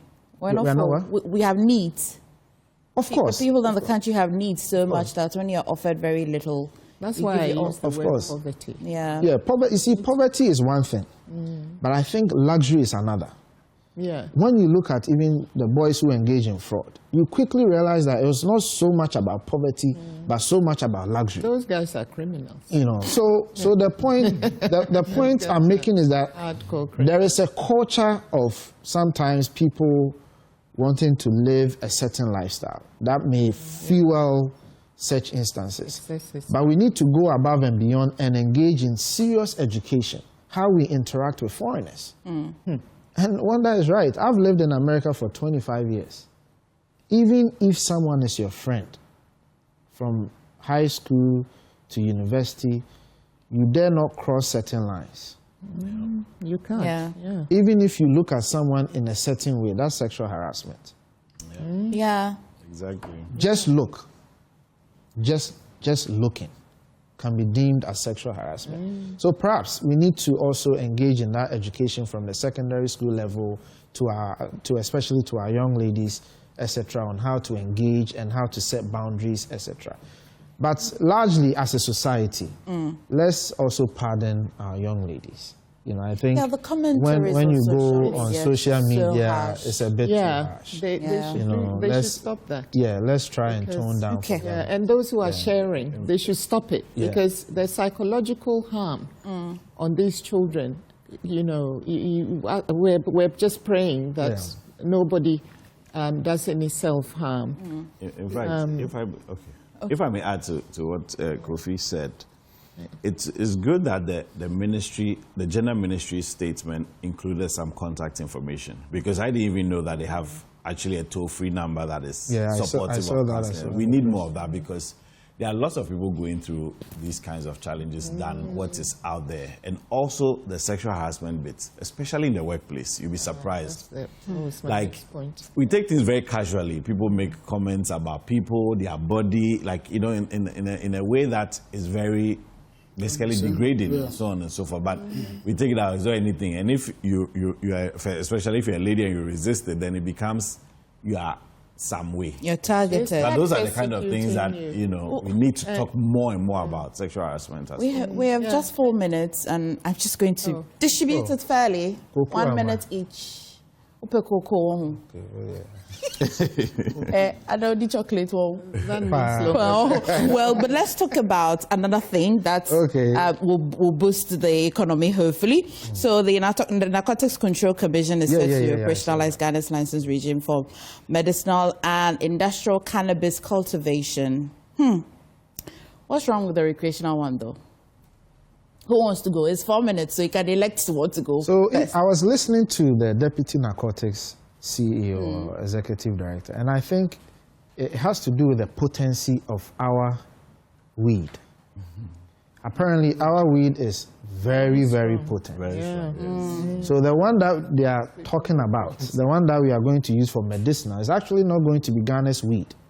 We are importing it, a different type. Is it that our soil we can plant that one? We plant and take out you have to bring a certain a different type here. This one, it's the one for That's what they do. The one for the medicinal is quite low in potency. Yeah, That's a 0.3 THC. Exactly. Ours is much like higher. 35, 45. Hey. Oh, yeah.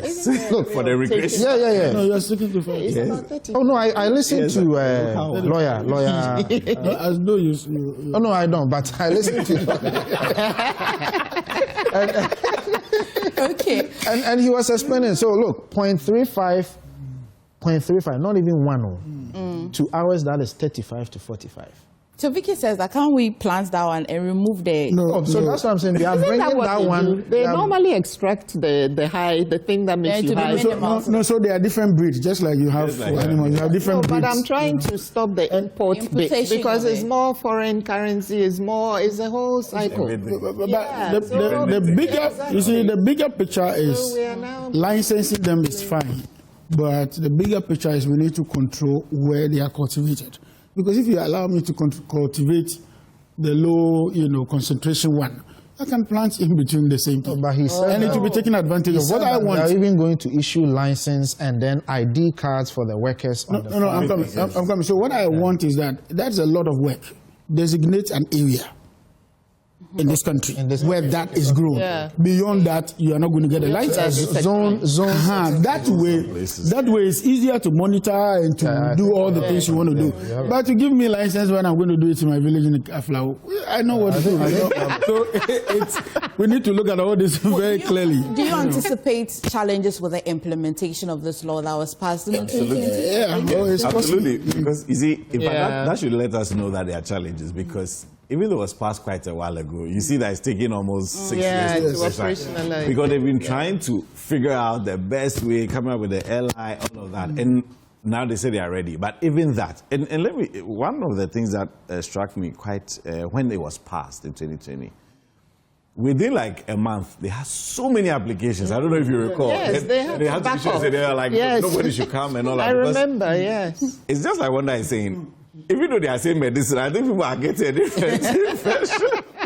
They are thinking about how to do it. So, and they say that they are going to focus on the security, the protocols. And a lot they of really have to. So perhaps the designation of some areas might be. I remember the first time it was done, I got contacted by people, international companies that do it outside, who wanted to understand the process, before the thing had even been. I even had guys who came in that I took to the police. Okay. I like to think the other countries that have gone fully legalizing both the recreational and the commercial ones are making some good money, are they not? They're making money, but it's about implementation. And sadly, we are not the best at implementation, especially monitoring regulatory things. So we need to, for this one, if it's going to hit our streets, we need to up our game. Absolutely. So the 0.38 that one, can you still use it for other means without? I don't know. When you say this, I don't know. Responsible journalist. Let me just say a very quick funny story to end this. A friend of mine, she has the jitters when she's flying. She was in New York and she decided to just buy some, she went into a store and she said, oh, I just want something, I'm a bit nervous. And the guy said, oh, take these gummies. And she said, okay. So she sat on the flight, put a whole load in her mouth. It was kind of, she was like, whoa. That means she took too much. When the plane was going, she said it was like surreal, a whole out-of-body experience. Wouldn't they write the potency on it? No, she it would be. And for the gummies, they would have said how many she just thought she was eating. So the dosage is very key. And the guy said, oh, it will relax you. She said, okay. And she said, all right. So, oh my God. Yeah, the dosage will be very critical.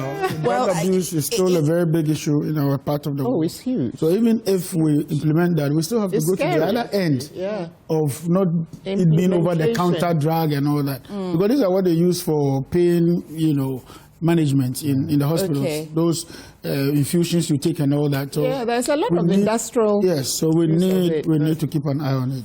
Gentlemen, it's been a calm one this morning. And lady. Yes. And lady.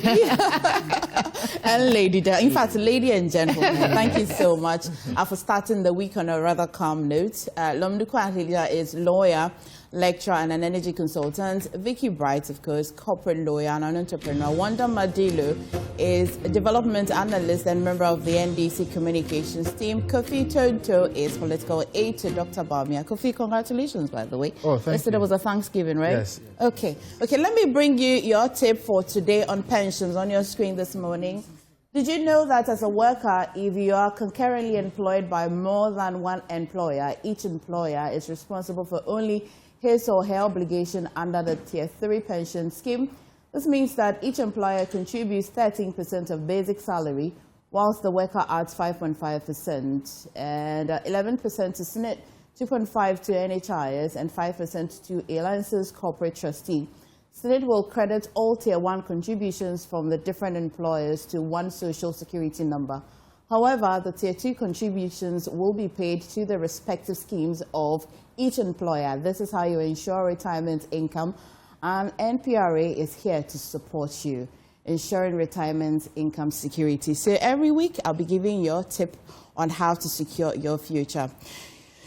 Well, so we had a great conversation with the former Minister in charge of Parliamentary Affairs and former Member of Parliament for Swami, Oseche Mensah Bonsu, and the Hunter Police sat with him. We're bringing you that conversation now. Please stay.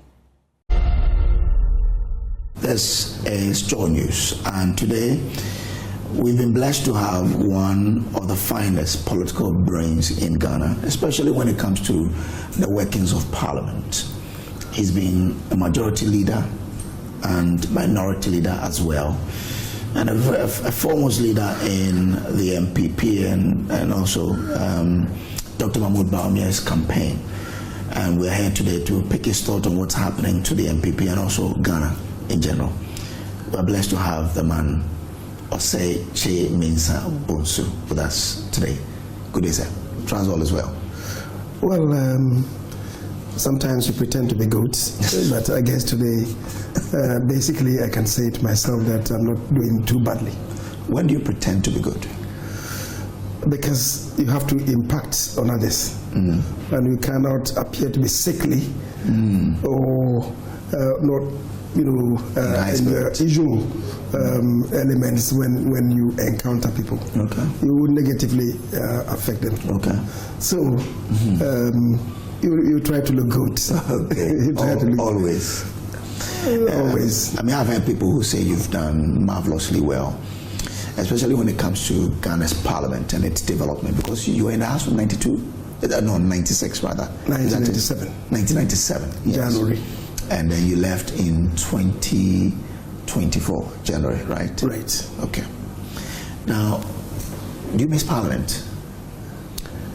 Well, human as I am, if you are in an enterprise for 28 years, continuous years, and you leave, even though it was on your own volition, occasionally you look over your shoulders and it's like,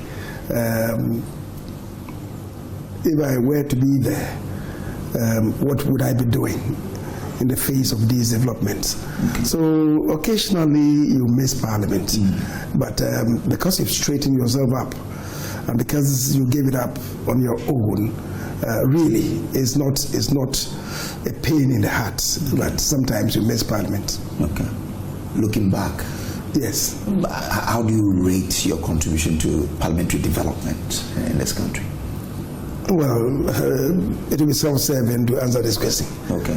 Because you'll be beating your own drums and be dancing to your own tunes. It's for others to assess you.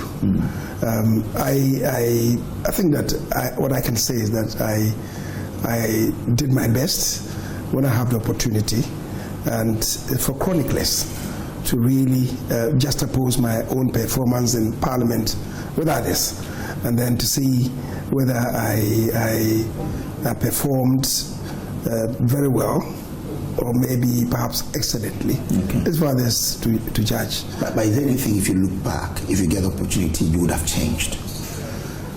You mean recent developments? No. I mean, if you look back to your your stay in the House. Right.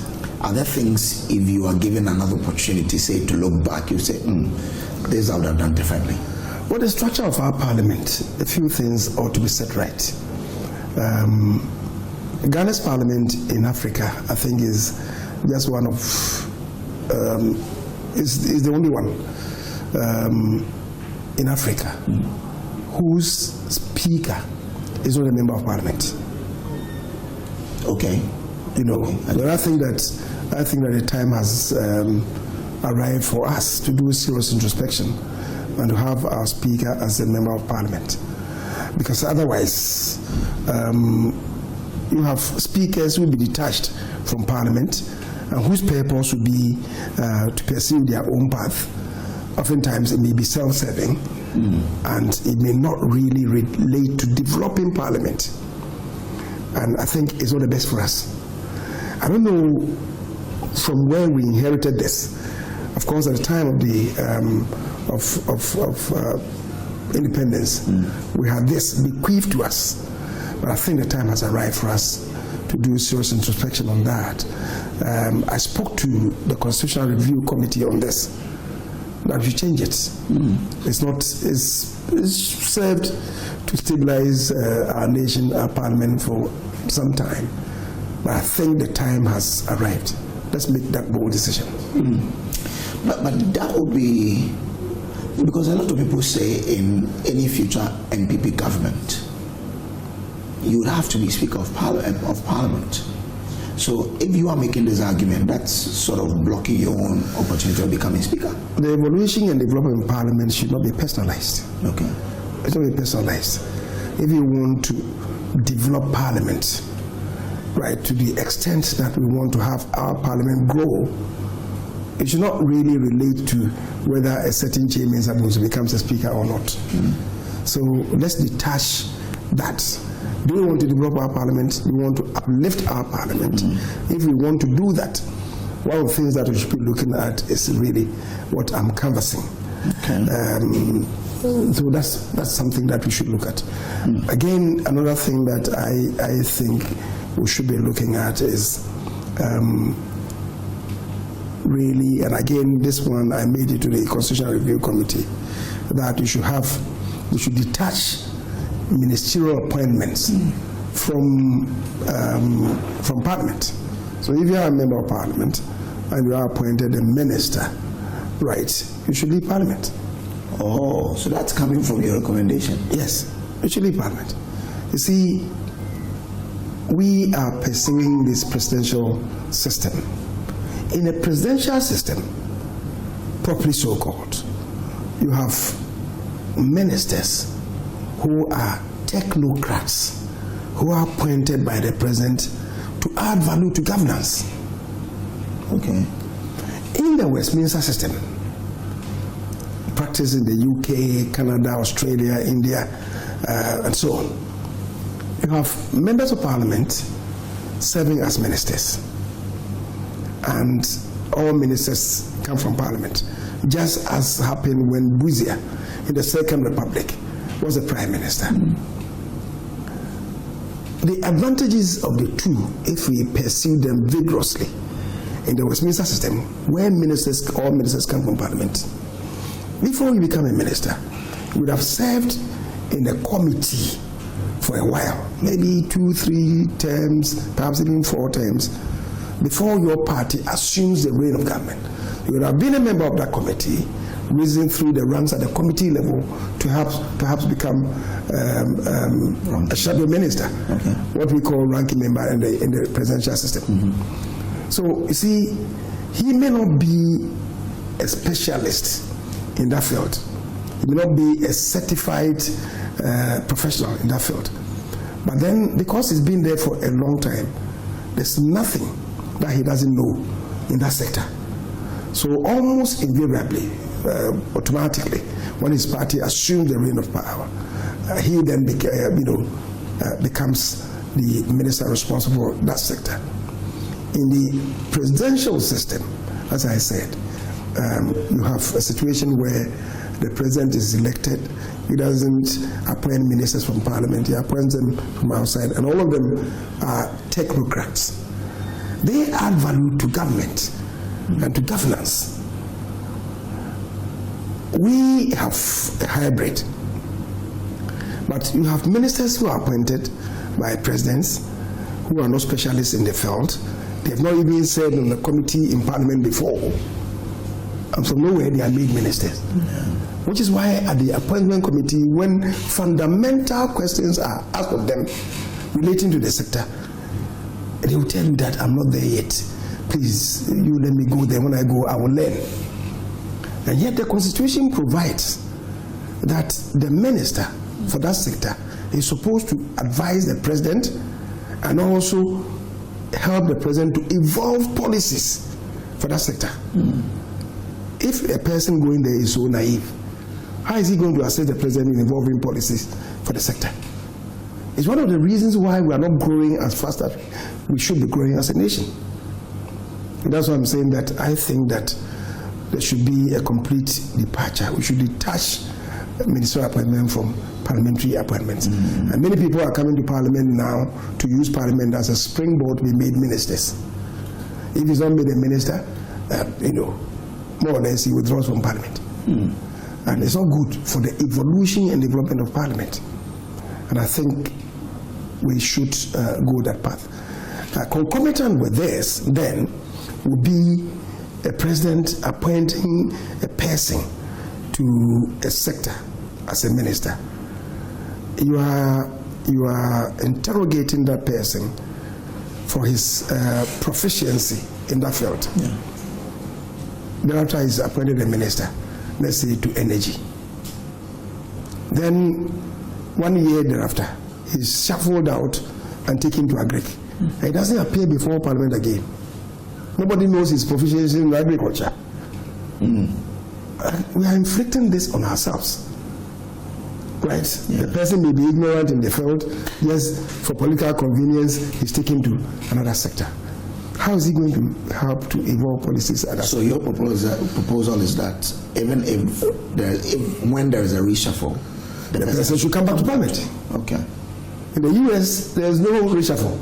Because you are appointed to a particular place on account of your proficiency in that sector. If you go and you're not performing, the president takes you out, brings another person. Okay. But in this proposal of yours, the committee recommends that even if you resign from Parliament, you cannot be called to be part of the government until the expiration of that particular government. That in the committee's recommendation is that the president should not appoint a minister from government, from Parliament, from Parliament.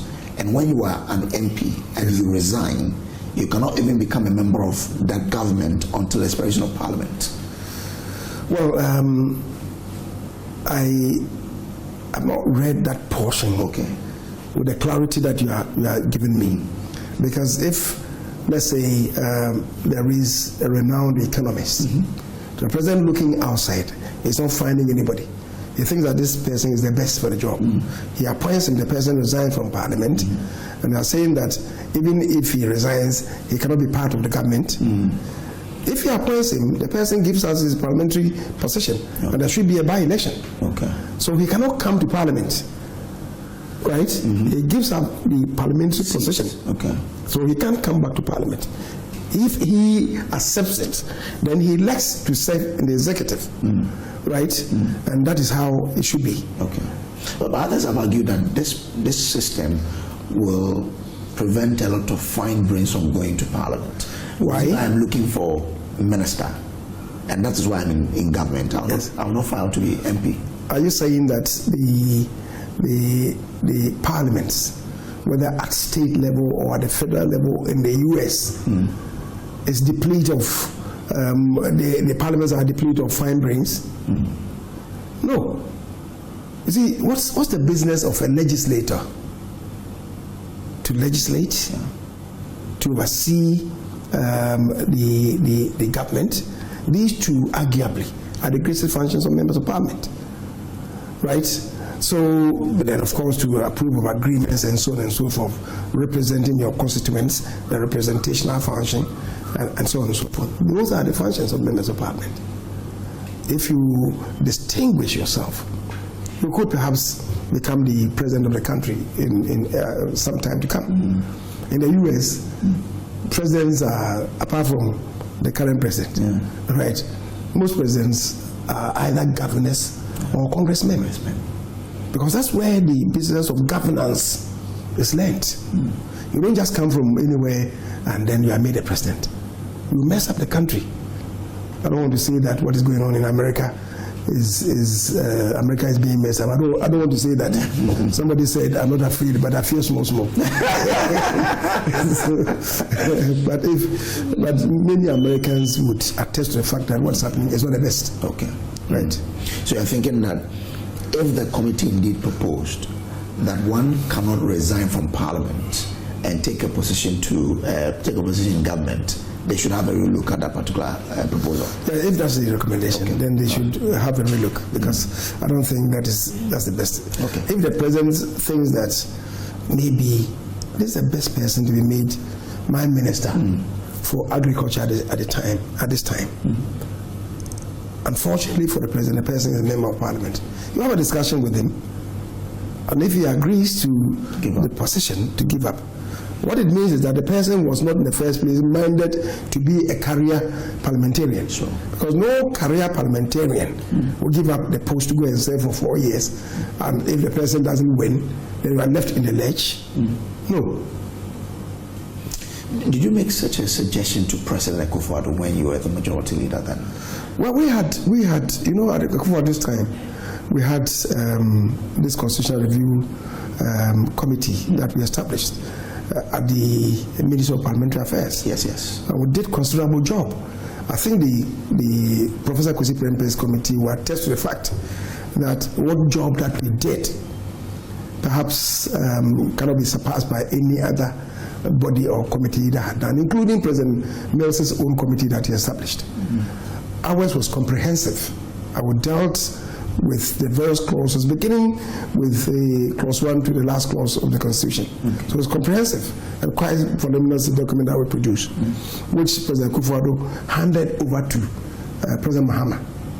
So that was it. You remember President Mahama, in setting up this committee, even mentioned the work that had been done by Chimen Sabonsu, by Chimen Sabonsu's committee at the Ministry of Parliamentary Affairs. We availed the report to Professor Kwesi Prempe, and my own perspectives I also brought to bear when they engaged me. Okay. So when you look at the committees, what they've done, what's your view on it? Well, as you are bringing this up, let me say that I have not had, because of what we were doing, I have not had the opportunity to really go through the entire document. So I'm not in a position to critique it. What I've heard from some people is that many of the recommendations that we profit, that the committee that I established profit, have been taken on board by them. Okay. Yes, there are so many things that we need to do to really. Does it include the extension of the president's term? The president's term? Yeah.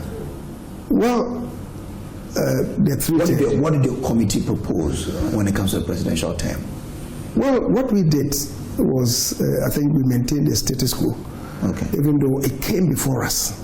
Some people suggesting that the 4-year tenure was inadequate for a president to translate his ideas into programs and projects and get them off the ground. So maybe we should extend it to 5 years, 2-term, 5-year durations. And then there was this proposal that, look, if you want to have a president to really distinguish himself or acquit himself creditably, you need for him to stay for a longer period, maybe 7 years. But if you have to do a 7-year period, then it have to be just 1 term. You do a continuous 7-year period, you go and. But then the others were saying that, okay, if you have president 7 years and maybe he's lost touch with the populace, people don't like him, his ratings have plummeted, people want to see his back, and yet is inflicted on the country for 7 years, that could be a problem.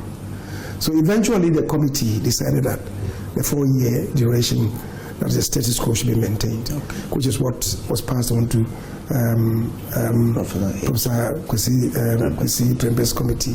But then the various options, as argued, we also availed to them. Okay, all right. Let me take your point on, or your thought on the minority's performance. You've been a leader of the minority before. What do you make of what the minority in the House is doing today? I mean, they stand in for your party as well in the House. I think it's a difficult question in the sense that I've been a minority leader for 8 years. I've been a majority leader for 7 years, 2 months. And, passing comments on their performance will be a bit prejudicial. But are there other things you wish they could change? But let me just say that they are doing their best under very difficult circumstances. It's like the era of 1997 when we first came to Parliament, and the size of the MPP at the time was less than 1/3 of the House. When we first came, the 200-member chamber, MPP, our size was 61. We transacted business with some other minority parties, the CPP, PNC, and I think there was one independent candidate who joined us, and that took our number to 67, right? Just one more than the absolute 2/3 for the majority at the time. Today they have the 2/3, and the MPP alone is just as we were in the 1997 Parliament. It's a difficult enterprise, and at the time we had a speaker who had, transited from the PNDC, Jasanan, who was effectively the vice chairman of the PNDC, having become the speaker of Ghana's Parliament. He was walking a very tight rope. He tried to balance things, but I would say that at the time it wasn't the best. For instance, because our number was 1/3 of the House, even speaking turns in Parliament, he let it reflect. So he will call 2 members from the majority and call 1 member from the minority, which is not the best. It doesn't obtain in other parliaments, but that was what he did. Until Alajete replaced him. Alajete said, no, the best experience is to allow 1 person from here, another person from here.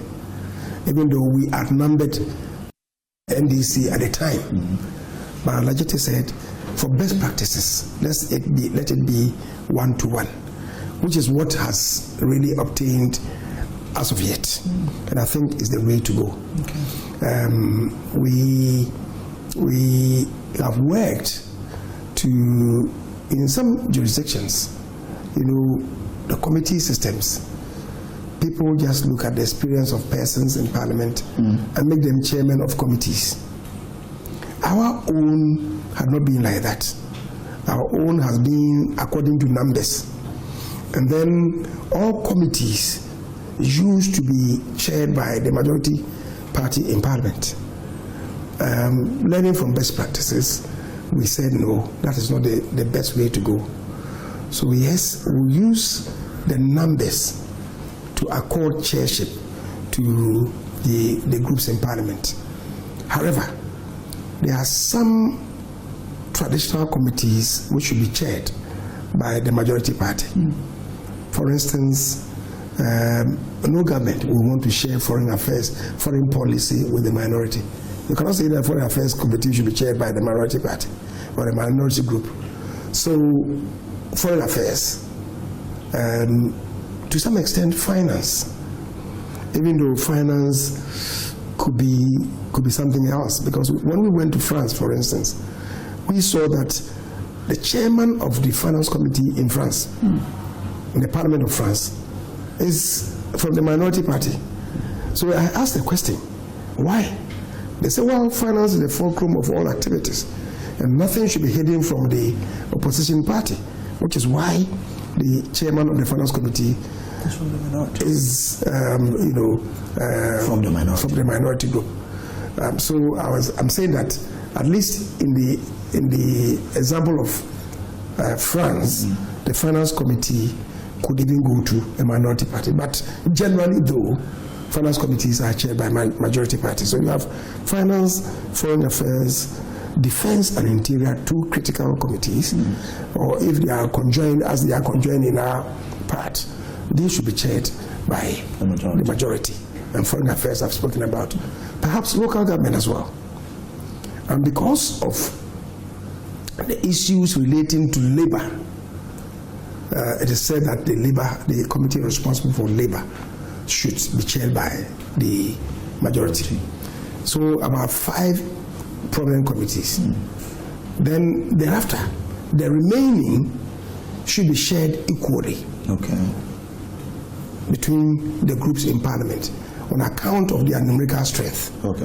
Fortunately, because the current Speaker Bagling, was part of the evolution process, he agreed. And so we're able to fashion these things out at his period when he was the Speaker of Parliament the first term. So we concluded and got everything on board. I think December 2023, but effective January 2024, which is what we did. So that is what obtains in Parliament today. Now, during your time in '97, you had J.H. Mensah as your leader. Yes. If you compare to what he did then to hold you together to ensure that you exact the accountability you needed, what would be your advice to the leader now in terms of what he can do to ensure the minority exact their accountability of the government? Well, I think that the committees now, because we have a very small minority group, there's limited space for them in the area of the committees. But yet you want to put your best foot forward. My advice to him, which I've shared with him, is to try to put our best foot forward, right, on the committees, so that you have people who will be able to articulate the positions of the party and indeed of Ghanaians as when it becomes necessary to do that education. The press conference organized by, I guess, the MPP caucus on Agri Committee, and it was led by the member Offenso South. He used to work at I think cocoa research, and then he was a representative of cocoa research on cocoa board. A very competent person, and his articulation on cocoa issues was superb. Right, we should put our best foot forward in the various committees, so that we'll have the best of the minority in these committees to reflect the concerns of Ghanaians. So that is what I would suggest. And also, the leader should create space for the various ranking members and committee chairs, those few of them who chair committees, to be able to be engaging the media. And because once you step out there into your constituency, you remember Parliament for, say, Tafu or Swami in Kumasi. Once you step out there, you are supposed to play the role of a generalist. You're supposed to know everything in Parliament. So every now and then, you'll be sharing information, right? Cross-fertilizing ideas and so on, so that when they go out there, they'll be able to talk to issues from a very informed perspective. And that will really lift up the image of the party. Okay. What do you make of the struggle to change the leader? The struggle to change the leader. Is there a struggle? Oh, we've heard of several rumors of what is going on to have him changed. You suffered that fate before.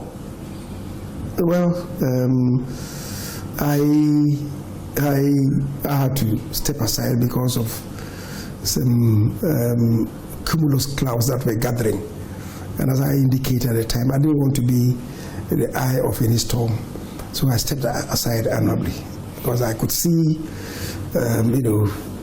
some contrivance coming from some quarters. And I thought if I stayed, it was really going to lead to an implosion in the party.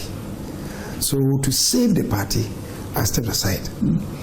I don't know what you are talking about, that people are agitating for the... I'm sure you know much more than I do. Honestly, no. Honestly, no. And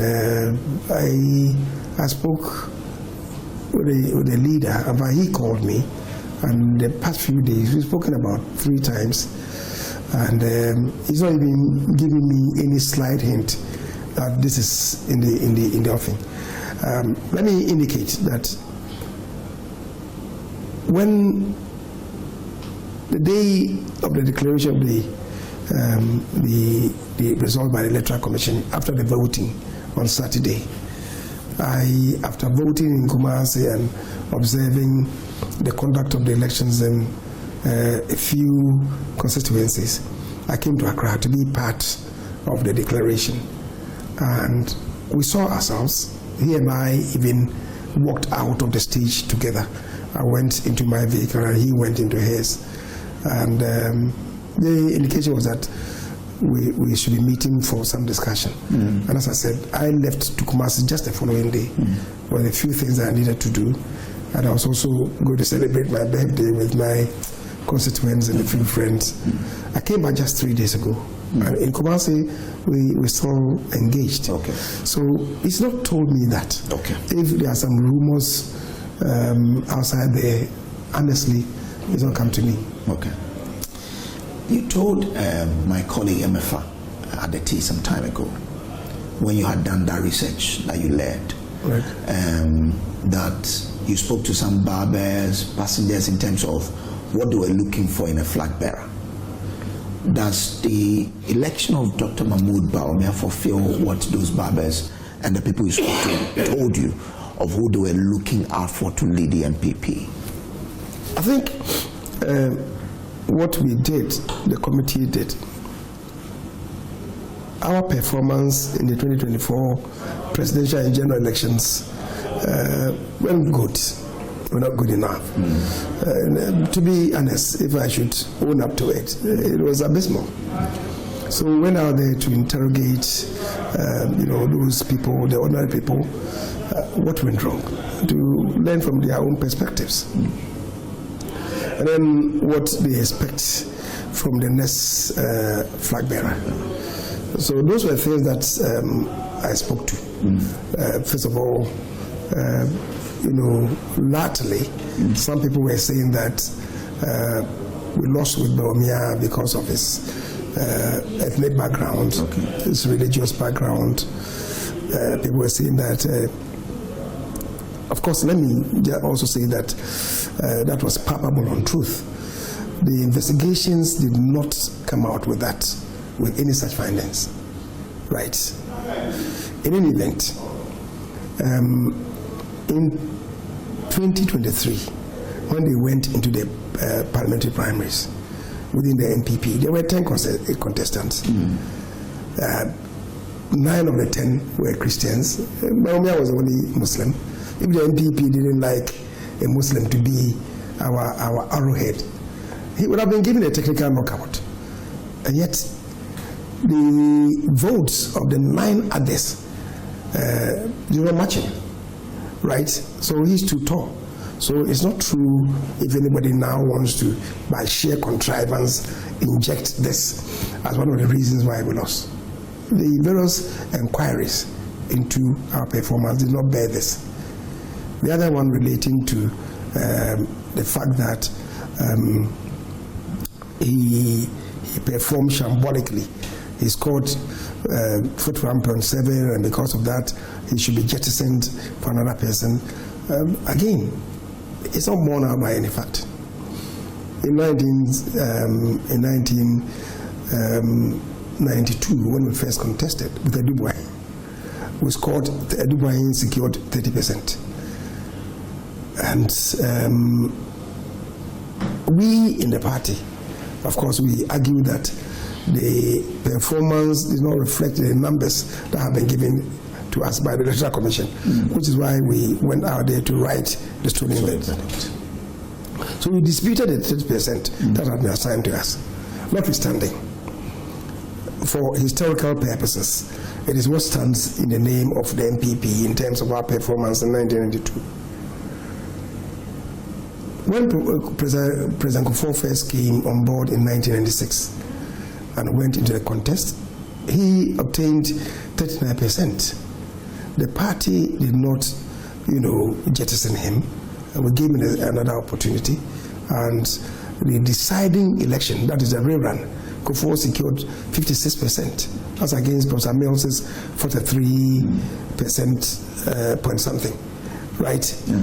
So Kufuor was able to rise from 39% to obtain success, just the subsequent election. So when you say that the 41.7 is the worst performance, again, you have not really related to the data or to the history of the party. You are just manufacturing that from your concocting that. So that is a palpable untruth. Then it was said that the man couldn't win any election for us. We've heard that before. It was said our Kufuor couldn't win when he secured 39. Kufuor can't win any election for us. That people were saying that Kufuor is Ashanti, and Konfanochi had proclaimed that no Ashanti should have power over and above that of Otumfuo. And so Kufuor could never become no Ashanti could become the president of the country, right? And some people were saying that Kufuor was timorous, it was too soft, right? And if you remember, Rawlings himself then entered the fray and said that Kufuor could never become the president of the country. If he wants to sit on the presidential throne, he should go to Anwaga to have a throne carved out for him, and then he would take it home and sit on it and pretend to be the president of the republic. Just 4 years on, Kufuor won the election from 39%. Akufo-Addo, it was said, the same thing was said about him. Akufo-Addo could never become the president. That Akufo-Addo had been, cursed, that he could never become the president. Some people were saying that Akufo-Addo was too much of, a troublemaker, and, is too rigid, and so on and so forth. Yet, he became the president of the republic. So people saying this, again, it has no, those things, people just bring them out. If you ask, what's the premise for saying this? It's not based on any facts. Others were saying that, we didn't do well in the Boko enclave. We didn't win any constituency there. And we saying that it should be attributed to Belmia. And for as long as it remains our presidential candidate, the Boko zone will not be any, it will be a no-go area for us. We can never win any seats. Again, what are the facts? What are the facts? You go back to 1979, when Victor Usu led our party, PFP. We didn't obtain any seat in the Boko enclave. It was Kufuor Emampusiman. Right. Oh, Victor Usu. Victor Usu? Yeah, he wasn't Emampusi. Victor Usu was 1979. Yeah. Kufuor 1996. Yes. Even when Kufuor was the president, in 1996 we had a seat in Boko area. But people forget that Howard Kubu, who was there at the time, was an independent candidate. He was not MPP. It was when it was 2000 that she failed to contest the ticket of MPP. 2004, when we split up the constituency and she went to Pusiga, she lost the seat. Right. So 2004, when Kufuor was the sitting president, we didn't obtain any seat in the Boko enclave. Akufo-Addo also had the same thing. So how can you attribute it to Bawumia? We have seen this before. But the Boko enclave is not our stronghold. And that's what happened. That is not to say that we should give up on Boko. We're going to fight to reclaim some of the seats that we have won 2 seats there before. We're going to fight to ensure that we secure the seat, especially when it was said wrongfully that the conflict there could be attributed to the vice president at the time, right? And no such thing. So we're going to fight. But those were what the electorate were telling you. What? That the issues you've raised now, and you've countered them. Yes. I'm saying those were issues that the electorate were telling you that these were the reasons why the MPP lost. No, I'm saying that it didn't come from them.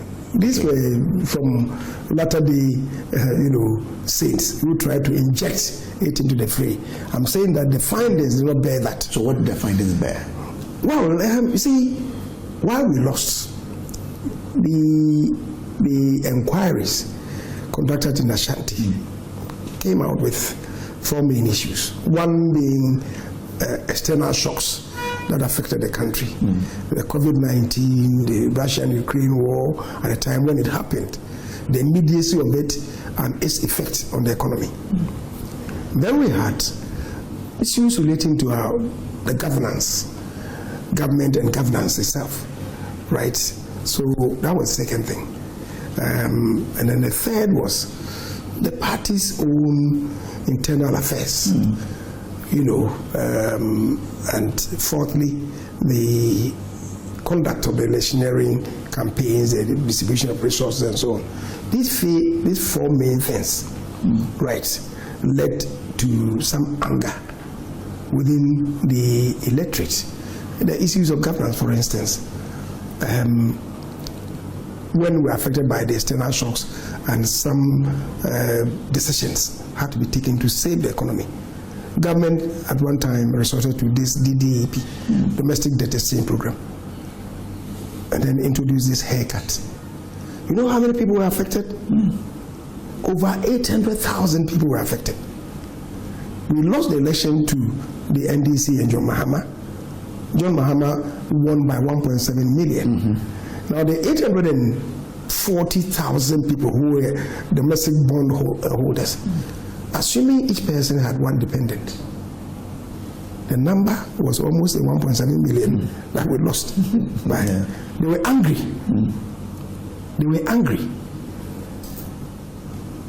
President Akufo-Addo said he was going to stake his presidency. He put it on the line in the fight against Galamsey. The Galamsey fight, from a principal position, was a very good thing. But the method employed in the fight, was it the best?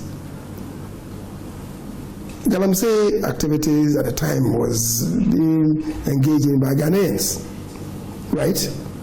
Ghanaians, most of them MPP and DC. So MPP people were involved and DC people were involved. You went for their excavators, their bulldozers, and you bent them on site. The people will be angry against you, right? So whereas I agree that as a country we should have a policy to stop Galamsey, what we did, the method that we employed, I would say was not the best, right? And it affected our performance in the constituencies in the mining communities. Today, we have just 2 constituencies of Abuasi East and West that we are still holding. We have lost all the mining constituencies, right? So these were the things that came out. As for Bawumia, people blaming him, I would say that yes, there's a sense in people blaming him. Why? Because, let's face it, if we had won, it would have been attributed to him that under his leadership we won. So if we fail and people accuse him that under his leadership we have lost, I will agree. But to put everything around his neck, especially these things that you have related to. Yeah. His ethnicity, his religion, and Boko, and those things. Those things are not, they are not factual. But people say he was the head of the economic management team. Yes. Yet the economy went into shambles. And therefore, how will he go back to the electorate and say, I destroyed your economy, but still give me the chance, I'll make it better? When John Mahama is making it better?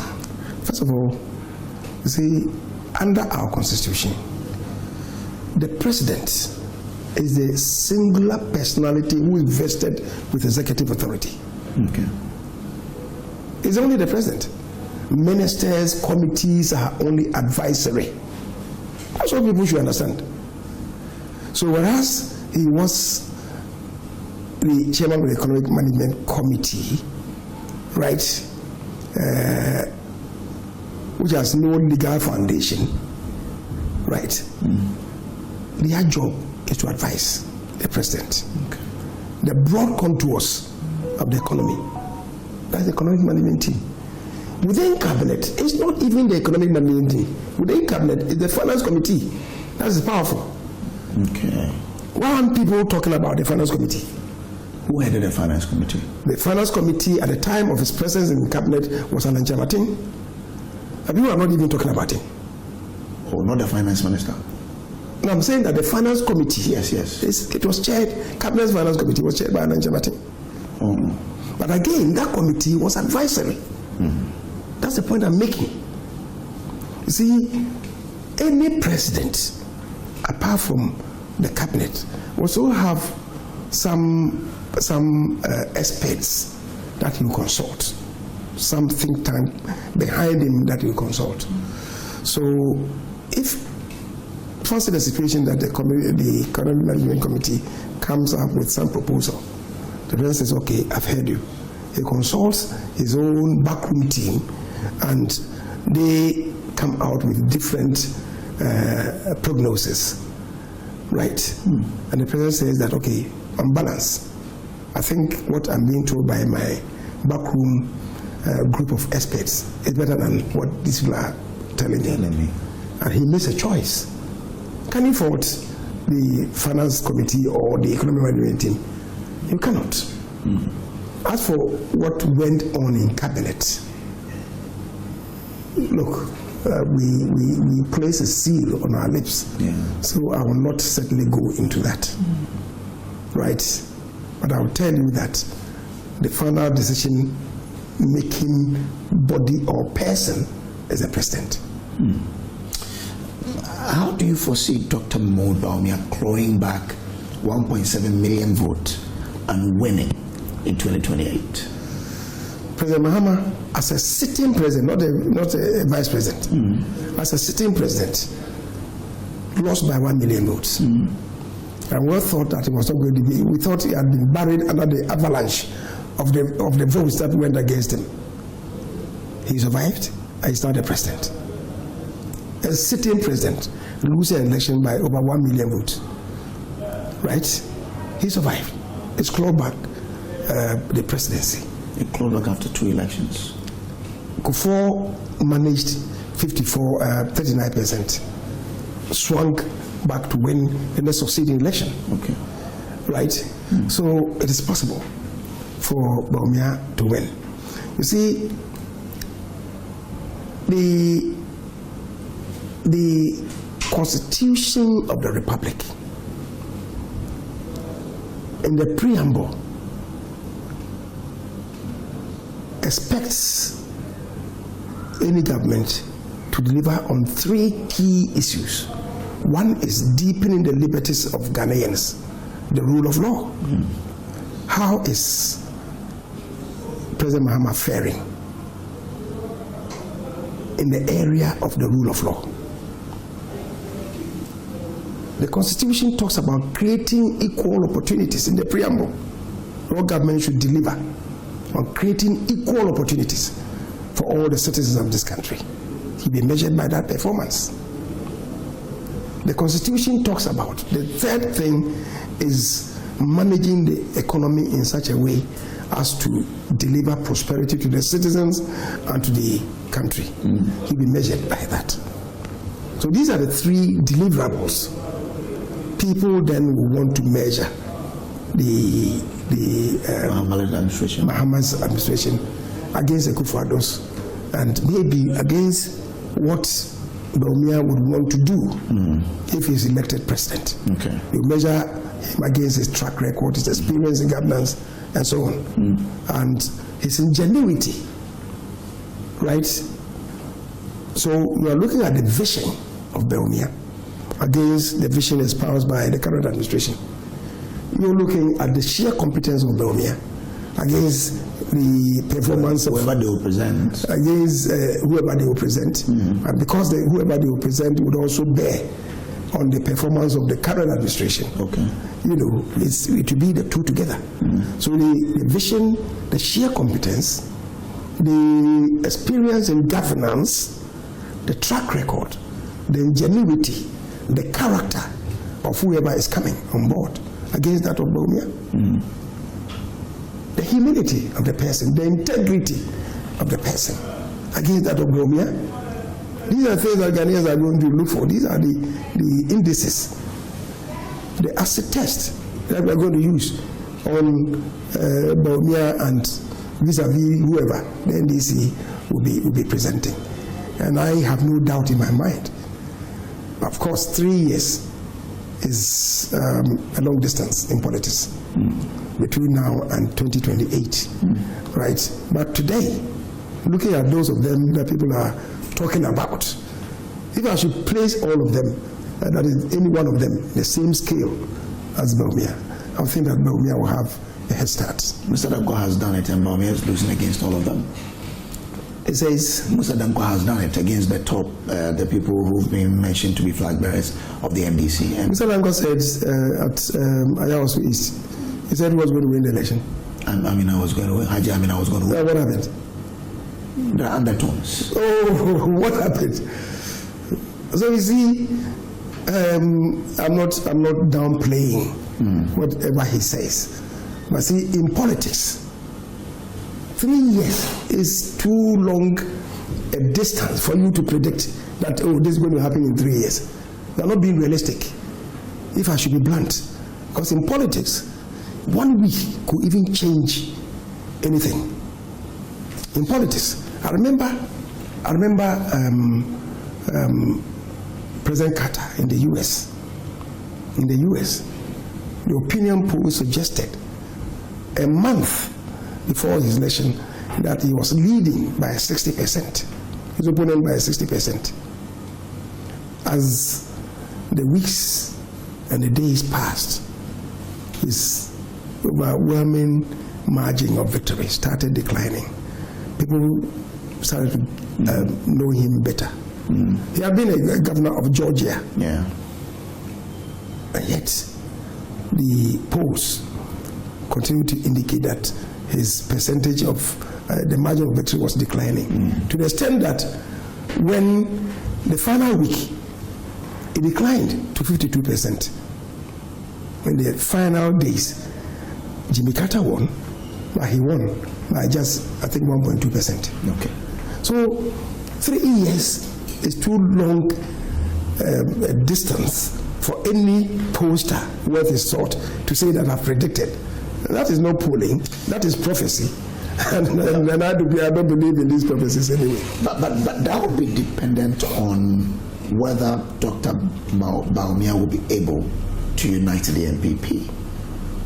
From what is happening in the party, what must Dr. Bawumia do to unite this party? And can he really do it? If you look at the character or the stature of Kennedy Japan, Brian Achampon, Dr. Edichum, and Engineer Kwabena AJ Japan.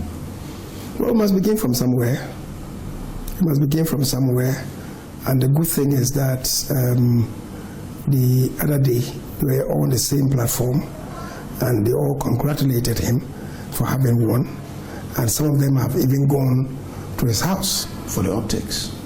You are saying so. You are saying so for the optics. I would say that from the distance that I watched them, those of them that went there, I think I believe them that they were being honest. Information coming to me is that Ken is going there. Okay. But I moved from my house straight to this office to meet you. So I don't know whether it's happened. Okay. But I think it's a useful beginning for all of us.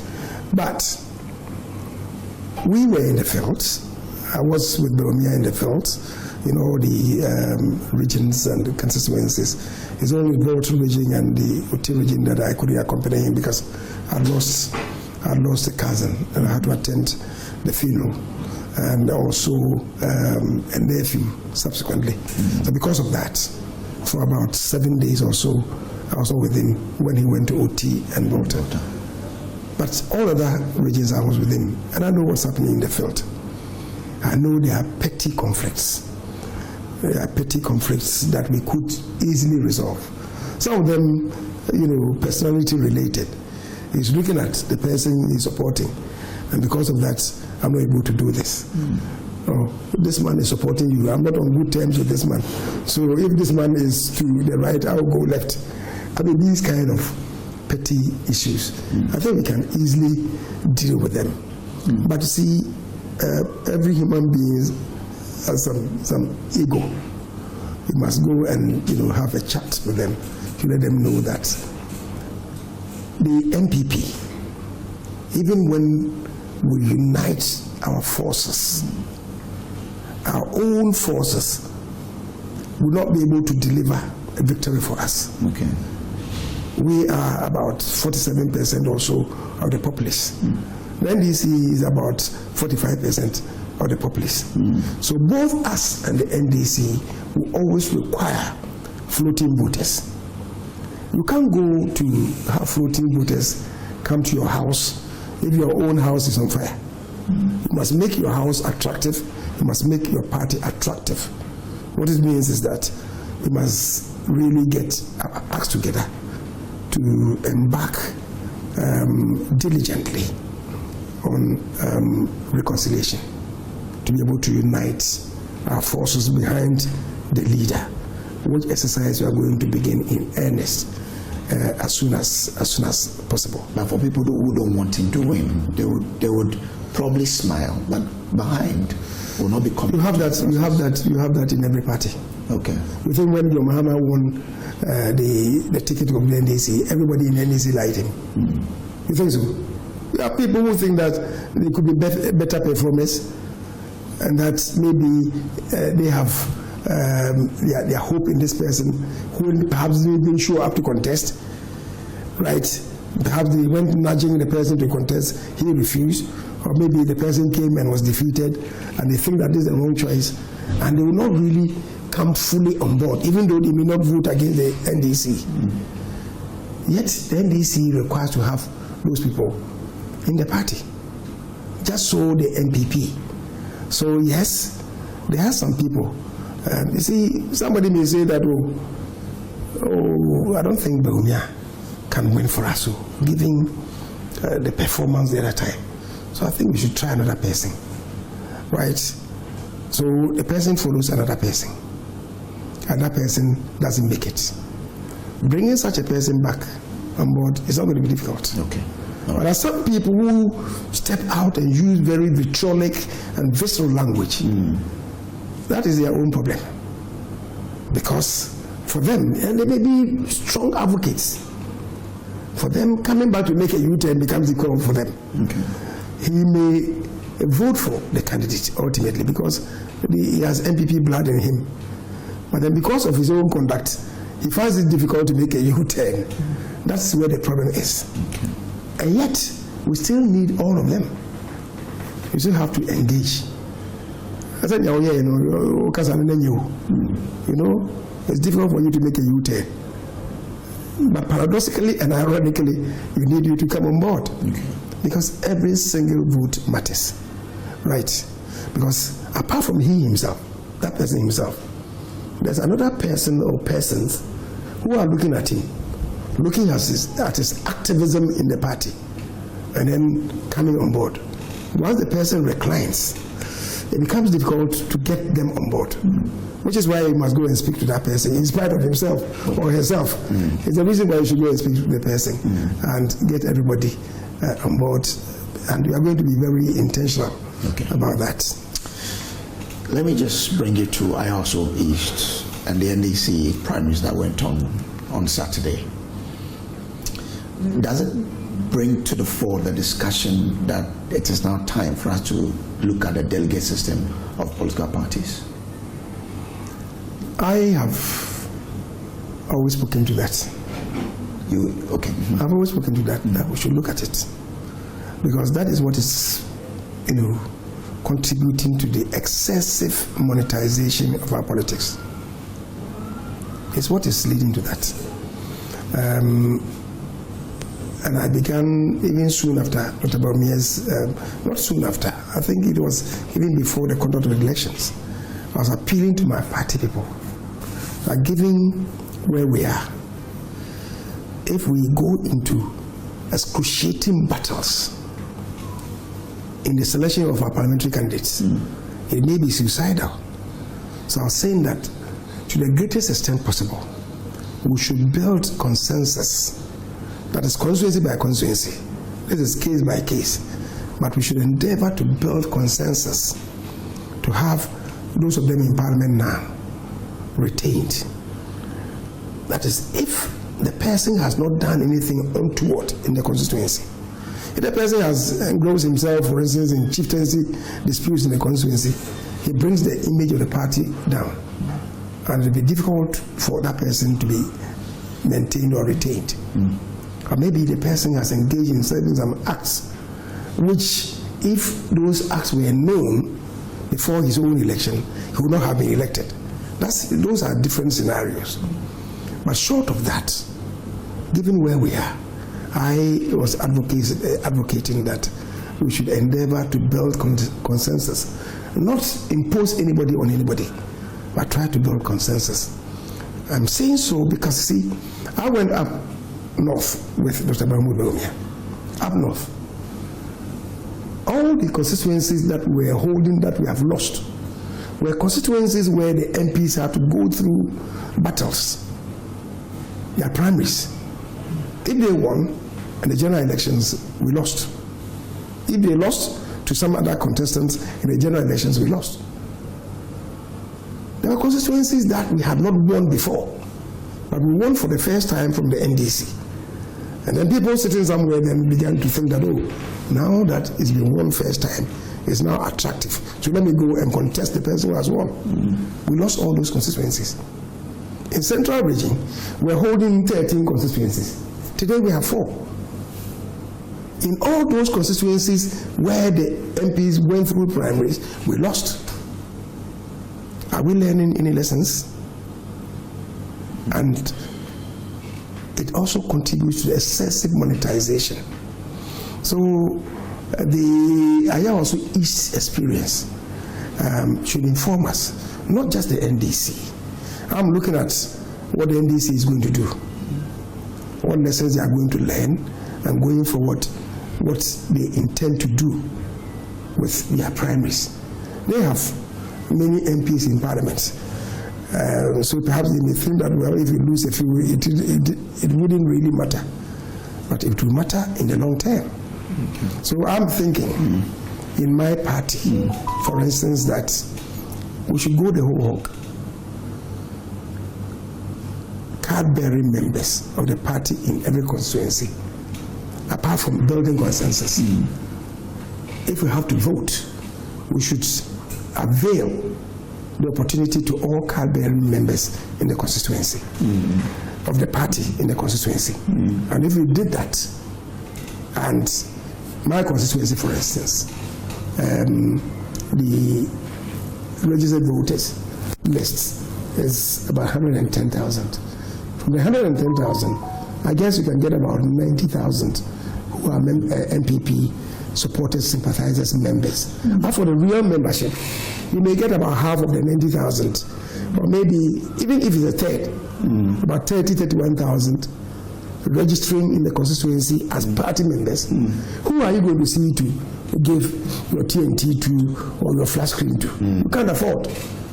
So that as part of that expansion, it will become history. The monetization will become history. Okay. Why is it that in the general and presidential elections, people don't think about going to, incentivize people to come and vote by going to give them 100 cities or 200 cities? You can't afford that. 30,000 people, 50,000 people, you can't afford.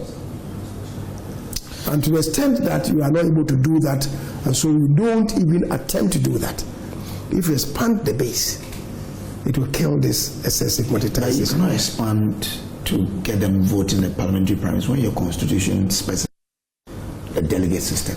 And that's what I'm saying. What I'm saying talks to the constitution of the political parties, that they should then, in view of this, effect the relevant amendments to their constitution. So are you calling for amendment before the primaries are held for the parliamentary? It will be too close. Okay. It will be too close. But whatever the purpose that it will serve, I would think that we need to attend to it. Okay. We need to attend to it. The MPP needs to attend to it. The NDC needs to attend to it. I know the NDC attempted it some time ago. 2015. It didn't work out for them. But it was because of the timing. It's not because the system was bad. It was because of the timing. Don't forget, we were going to go into their primaries. And then, I think 2 months or 3 months before the elections, they said they should go and register the NDC members in the constituency. Certainly, it was going to be a recipe for infiltration. Okay. That's what happened. Okay. If they start early, for instance, us in the MPP, we are down, right? The accounts have an adage. Right? Yeah. When you suffer bereavement, then you see, or affliction, then you see your real friends. Yeah. So in this state, if we have to register our people, our members, you get it right. Okay. And of course, you see, if you are doing it diligently, the voters reside in various houses. If you go to every house in this country, the residents, they know the political coloration of the residents. So they tell you that, oh, this man also register people, or NDC. You know that is NDC or he's CPP. The MP people there will bear testimony to that. So you get it right. Okay. So if you start early, you get it right. And that is what I would suggest or propose to my party. The president has recalled Baba Jamal as the High Commissioner to Nigeria because of this. The majority NDC in Parliament are also calling for the annulment of that particular vote or election. Are these moves well seated in terms of how to deal with the matter? We should confront monetization head on. But I think that what the NDC is a signal to do, if they are sincere about it, in my view, will be a very bold initiative to confront this menace. It's not good for our democracy, and we should not have. We should, decapitate it in such a manner that it will not have any further procreation. Okay. So, if they are sincere about it, I would commend them, and that is why I said at the very outset that I want to watch how it will pan out, right? To see ultimately what they would intend to do if they want to have a rerun or whatever. I want to see what really happens. I understand they've chosen my good friend Baba Jamal. Fusaini Inusa. Okay, yes. To chair the committee, to do that. I know Fusaini is a very noble person. He will do what is right. So I don't want to prejudice whatever. I want to see what comes out of it before I make any comments. But the OSP says it is investigating your elections as well, your primaries, and that of the NDC. My primaries? Yes. The one that elected Dr. Baumia as flag bearer.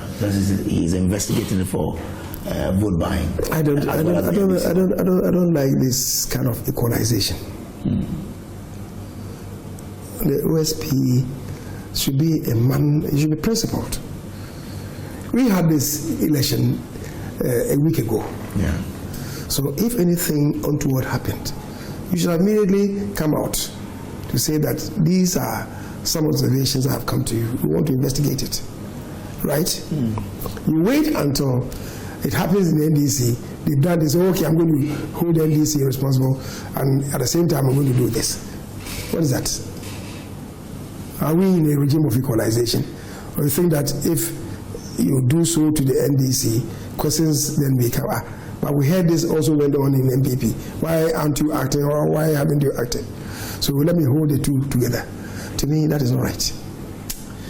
I'm not saying that if anything went wrong, I want to investigate, it may be wrong. I'm saying that it should show greater independence and determination. Okay. Rather than wait for something to happen. I want to delve into it, but before I delve into it, I'm told this didn't happen. I want to do the two together. I mean, what is that? It's not the best. I'm grateful to you, sir. Thank you once again for having me. So that's Mr. Osei Chairman Sabonsu, who has shared with us his thought on parliamentary issues, national issues, and politics as well. Let's hear from you, your comments on our social media handles. But do stay on to this channel.